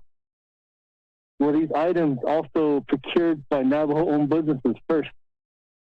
Did they seek out Navajo businesses? And of course, who gave the authorization to procure these items from Baker Tilly? I thought DCD would be the ones who is doing this procurement. You know, I know DCD would probably know more than Baker Tilly would as far as specific needs and likes of our people. What is needed from the community level? I had one chapter reach out to me this morning and say, can we deny receiving any of these goods? That's really up to the chapter. You know, they said they can buy their own things that will be more better that the people will like. So chapters are starting to recognize that what was purchased is not adequately sufficient standard-wise to what people's likings are, what their normalcy is to. So that's my question and my concern. But it's not your area, Dr. Yellowman. You guys did your best. You guys tried. The extension was from OOC. So, Eddie, thank you. Thank you, Honorable Freeland. Dr. Yellowman? Yeah, Chairman, Delegate Stewart, Delegate Freeland, for your questions and your comments. Delegate Stewart, were the funds for CARES Act based on population, or how was it assessed? Each chapter, they did submit a needs assessment based on their community need. The intent of the legislation was that, or the heart of the legislation was that the grassroots people and the chapter level know where their community members who are in need live. And that was kind of what drove the needs assessment. It was not required to use the voter registration but rather to rely on the needs assessment to identify elders and community members or disabled or however they wanted to populate those criteria or individuals for the needs assessment. And that needs assessment is probably one of the most valuable pieces of information that we have received or we will receive this last year. So very valuable information. So that's how those CARES Act funds were being addressed through the needs assessment. But the voter registration was not a requirement. And then number two, there's several distribution plans, and Mr. Martin can clarify too if I mix these up. So there's a distribution plan at the chapter level, which includes the safety measures that will be included in how the chapters will distribute to the community members. So there's a distribution plan at the chapter level. And then we have a distribution, there's the chapter distribution. So that word distribution is used quite often in almost at every phase of this operation. So that's kind of that distribution plan. So I'm glad that you mentioned that. In each chapter, when I hear or listen on the ASD daily briefings with their SPPS, ASD is asking and working with SPPS staff to make sure that their chapters are discussing those distribution plans and identifying any of those challenges that may be encountered, such as is there a forklift, or do they have dirt ground, or do they have a pavement, do they have a docking area, etc. So how they're putting those that plan together at the chapters is really important. And then number three, the trucks and trailers and NECA. I really appreciate that you brought that up, because in order to distribute this massive amount of essential items that are currently at the temporary warehouse, which is, I shared earlier, about 95% full. There's a sequence that has been developed, and the sequence that has been developed indicates that there needs to be 20 semi-trucks.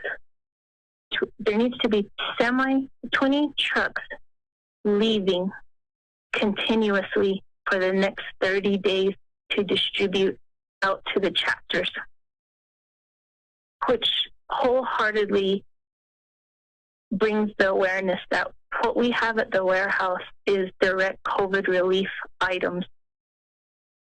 However, we have secured at least under half of what is needed to run this operation. We have reached out to NECA. We have reached out to other entities. We've had communications with FEMA and the National Guard. The National Guard has indicated that there would be a high-end quote as to what the cost would be to rely on 3 entities of the National Guard, which would be an Arizona National Guard, a Utah National Guard, and New Mexico National Guard, all with different missions because they would only be serving their own state. So I thankfully have been in contact with the National Guard and the local FEMA. And then Secretary Trujillo, New Mexico IAD, has reached out and they gave us a wonderful resource. They also gave us certain quotes to procure the remaining operation to ensure that the distribution would be complete. However, that there was a cost associated with that as well. NECA has also, we've been in communication and really just been working with NECA since the start of the pandemic and have great gratitude towards NECA. NECA can complete the distribution process to the chapters with their assets at a estimated cost, which comes in at the lowest cost, and actually at an eighth of the cost of what we were looking at with the National Guard. And because of some of the challenges that we were coming across, we extended to look at the NECA contribution for 45 days at 10 trucks. There is a protocol and a safety protocol for the semi-truckers when they arrive at the warehouse. It's a large distribution, and we have had, kind of shifting now to the protocols, we have had an inspection, and we've had meetings with the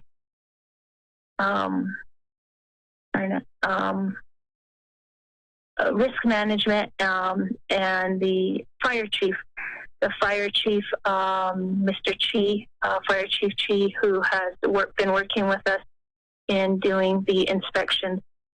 So we try to adhere to the safety and to the CDC protocol guidelines.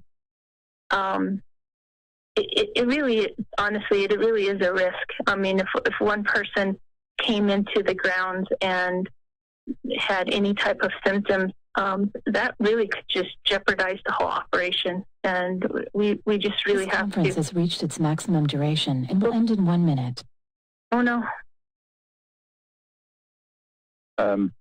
Everybody, we can hang up and we'll call back in here within 5 minutes, please. And we'll conclude the meeting at that time.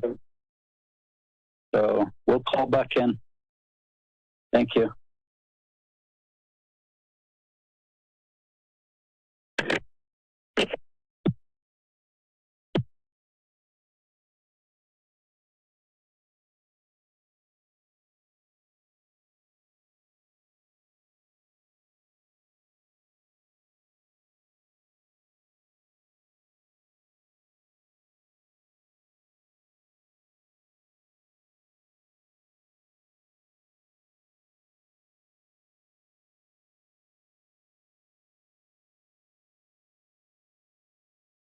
Goodbye.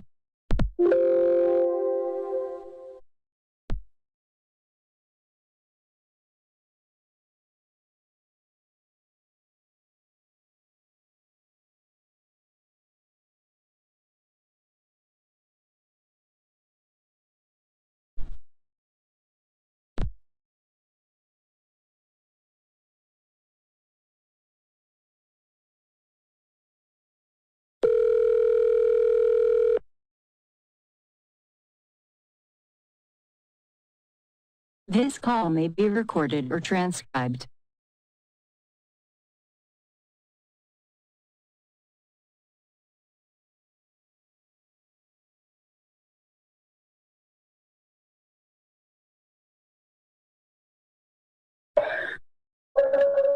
Good afternoon, everybody. The meeting has reset itself.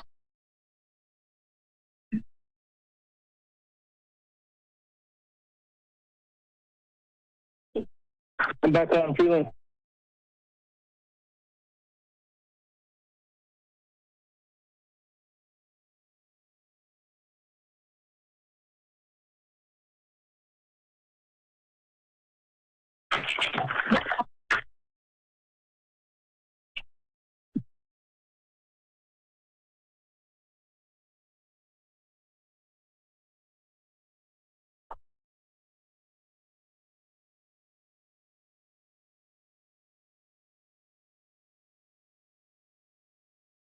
Ms. Dillon, I'm from DCD's back on. Back on.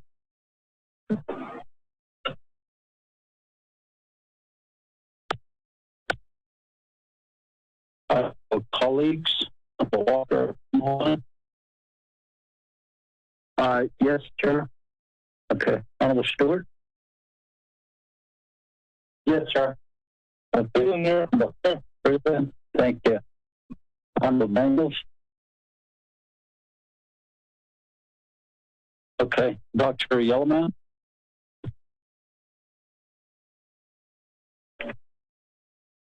Dr. Yellowman, are you on the line?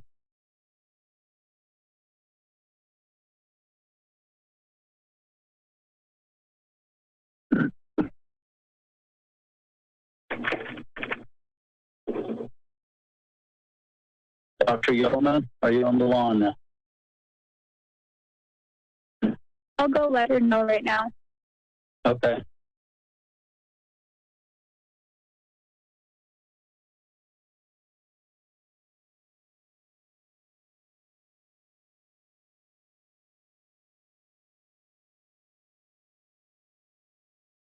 Did you hear me?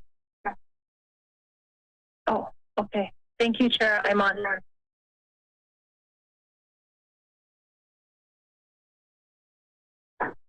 Okay. Thank you, Dr. Yellowman. Could you close your statement so we can close the meeting? Thank you. Okay. And then the full question from Delegate Stewart, if some chapters have forklifts or heavy equipment, and in this last few phases, quite a few chapters have just really been more than willing to provide flatbed trucks or forklifts or heavy equipment to cause. And as indicated earlier, there are some chapters that have chapter storage capacity limitations. Some chapters already have items in their chapter house. So those have to be calculated into the distribution schedule, which we try to maintain those updates as frequent as we can. A good example as to why these items are needed at the chapter level, and then here as well at the warehouse. And then the last was a comment. Thank you to DCD, or thank you to the staff and Delegate Stewart. I just want to say that we have staff listening and chapters listening, and those kind of comments go a long way. They're meaningful to the chapters and to the ASC and to the whole division who are listening, because there's been quite a few long hours and natural frustration of just the pandemic itself. These are all new, uncharted territories that we have been having to navigate. But across the board, there's just no doubt that we all are here for a common goal, and we just all want the same for every community. So I appreciate the comment and the support. And as you know, we're still trying to maintain somewhat of our daily operation, our division operation, and that can be challenging as well. Aside from 73-20, we have 67-20 and 47-20, which are other large CARES Act fund legislation, and then on top of that, the division operation. So those comments go a long way. I really appreciate that. Delegate Freeland. Dr. Yellowman, some of us have to leave the meeting and get on a different meeting. Could you summarize, please? Okay, thank you. I will. There was a chapter that shared, Delegate Freeland, this is to your third question. Can items be denied at the chapter level? And I anticipate that conversation coming up a little bit more frequently. There's some discrepancies as to what the chapters had been allocated, and then what they identified through their community needs assessment as to what they were needing at the community level versus what was procured. There was some margin of expectation during the early discussions as to what was being going to be closely procured to those desired items. but not to the point where some chapters would now propose the idea of denying the whole total allocated amount. I anticipate more of this conversation to occur. The chapters that did share or express through written letters articulated their experience very well and articulated their expectations very well. And I imagine that may be so I'll end there and also take note on the Navajo procurement that was utilized or maybe may have not been utilized, but I do appreciate the appreciation to staff as well from March to December. So thank you, honorable members of RDC, and to our staff as well. Yeah, thank you, Chairman. Thank you, Dr. Yellowman. Honorable Daniels. Yes, I think the chair. Yeah, I don't know staff. I don't know should could be house Maggie thank you for the update and thank you for the report. I think community development initially but the chapter distribution we should report and delegate free equip the same for the branch of I don't let it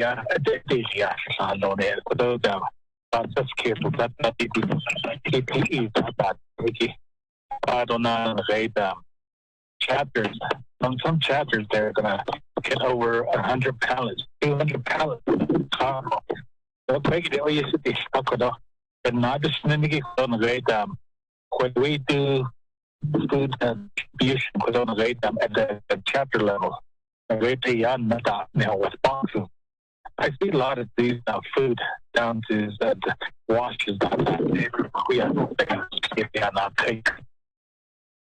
So out of that, they go to yard or that it's just passing on to another family to and I see a lot of boxes down these arroyos washes that area. The double cool, I see a lot of canned foods that egg. I just don't want to see the PPE we are not on for you. So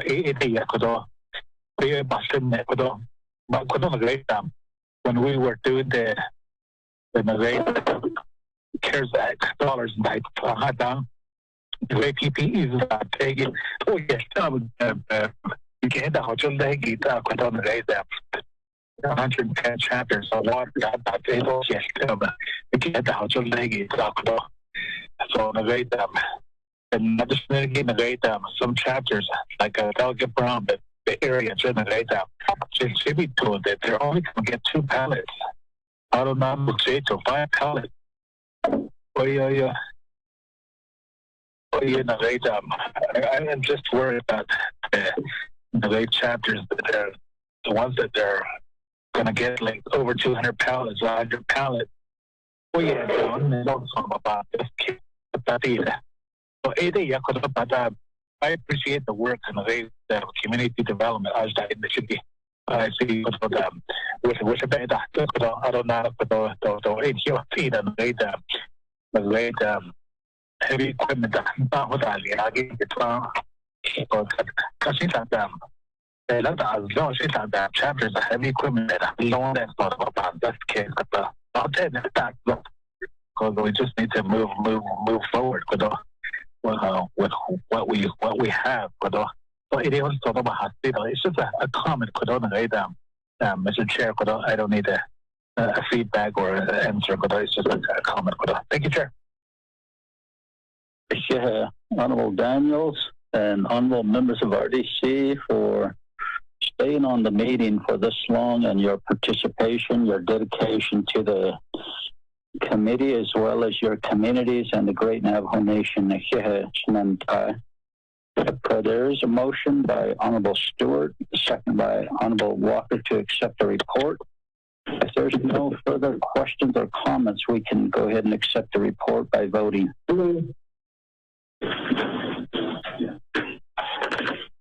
Honorable Freeland? Green. Thank you. Honorable Stewart? Green. Honorable Begay is excused. Honorable Vice Chair Walker? Sure, I vote green. Honorable Daniels? Green. Thank you. We have a vote of 4 in favor, 0 opposed. Chair not voting. Motion carries. And we're down to number 8, conclusion of meeting. Any other announcements? None. Motion to adjourn. Motion. Honorable Chair, I second. Second by Honorable Walker. Any questions? Freeland made motion, Chair. Can you hear me? Honorable Freeland? Yeah, I made the main motion, Chair. Yes, I got it. Motion by Honorable Freeland, second by Honorable Walker. How do you vote, Honorable Freeland? Dr. Yellowman, did you say something? No, sir. But thank you for allowing us to report. Thank you. Thank you. Honorable Freeland, how do you vote, sir? Green. Honorable Stewart? Green. Honorable Begay is excused. Vice Chair Walker? I vote green. Honorable Daniels? Green. We have a vote of 4 in favor, 0 opposed. Chair not voting. And it's currently 3:14 p.m. Hold on one moment, I apologize. Honorable Noon was on the call with us, so just to let you know, Honorable Noon, you want to just say hello, Happy New Year? Yes, thank you. I didn't want to interrupt. I got on the call when the reports were being given, and I just was listening in. But I just wanted to let the RDC committee know that I was on the call this afternoon listening in. I apologize again. I didn't want to. Okay. I'm sorry, I didn't want to interrupt. Thank you. Okay. Everybody have a Happy New Year and be extra safe out there, Shananta. Thank you. Go on. Thank you.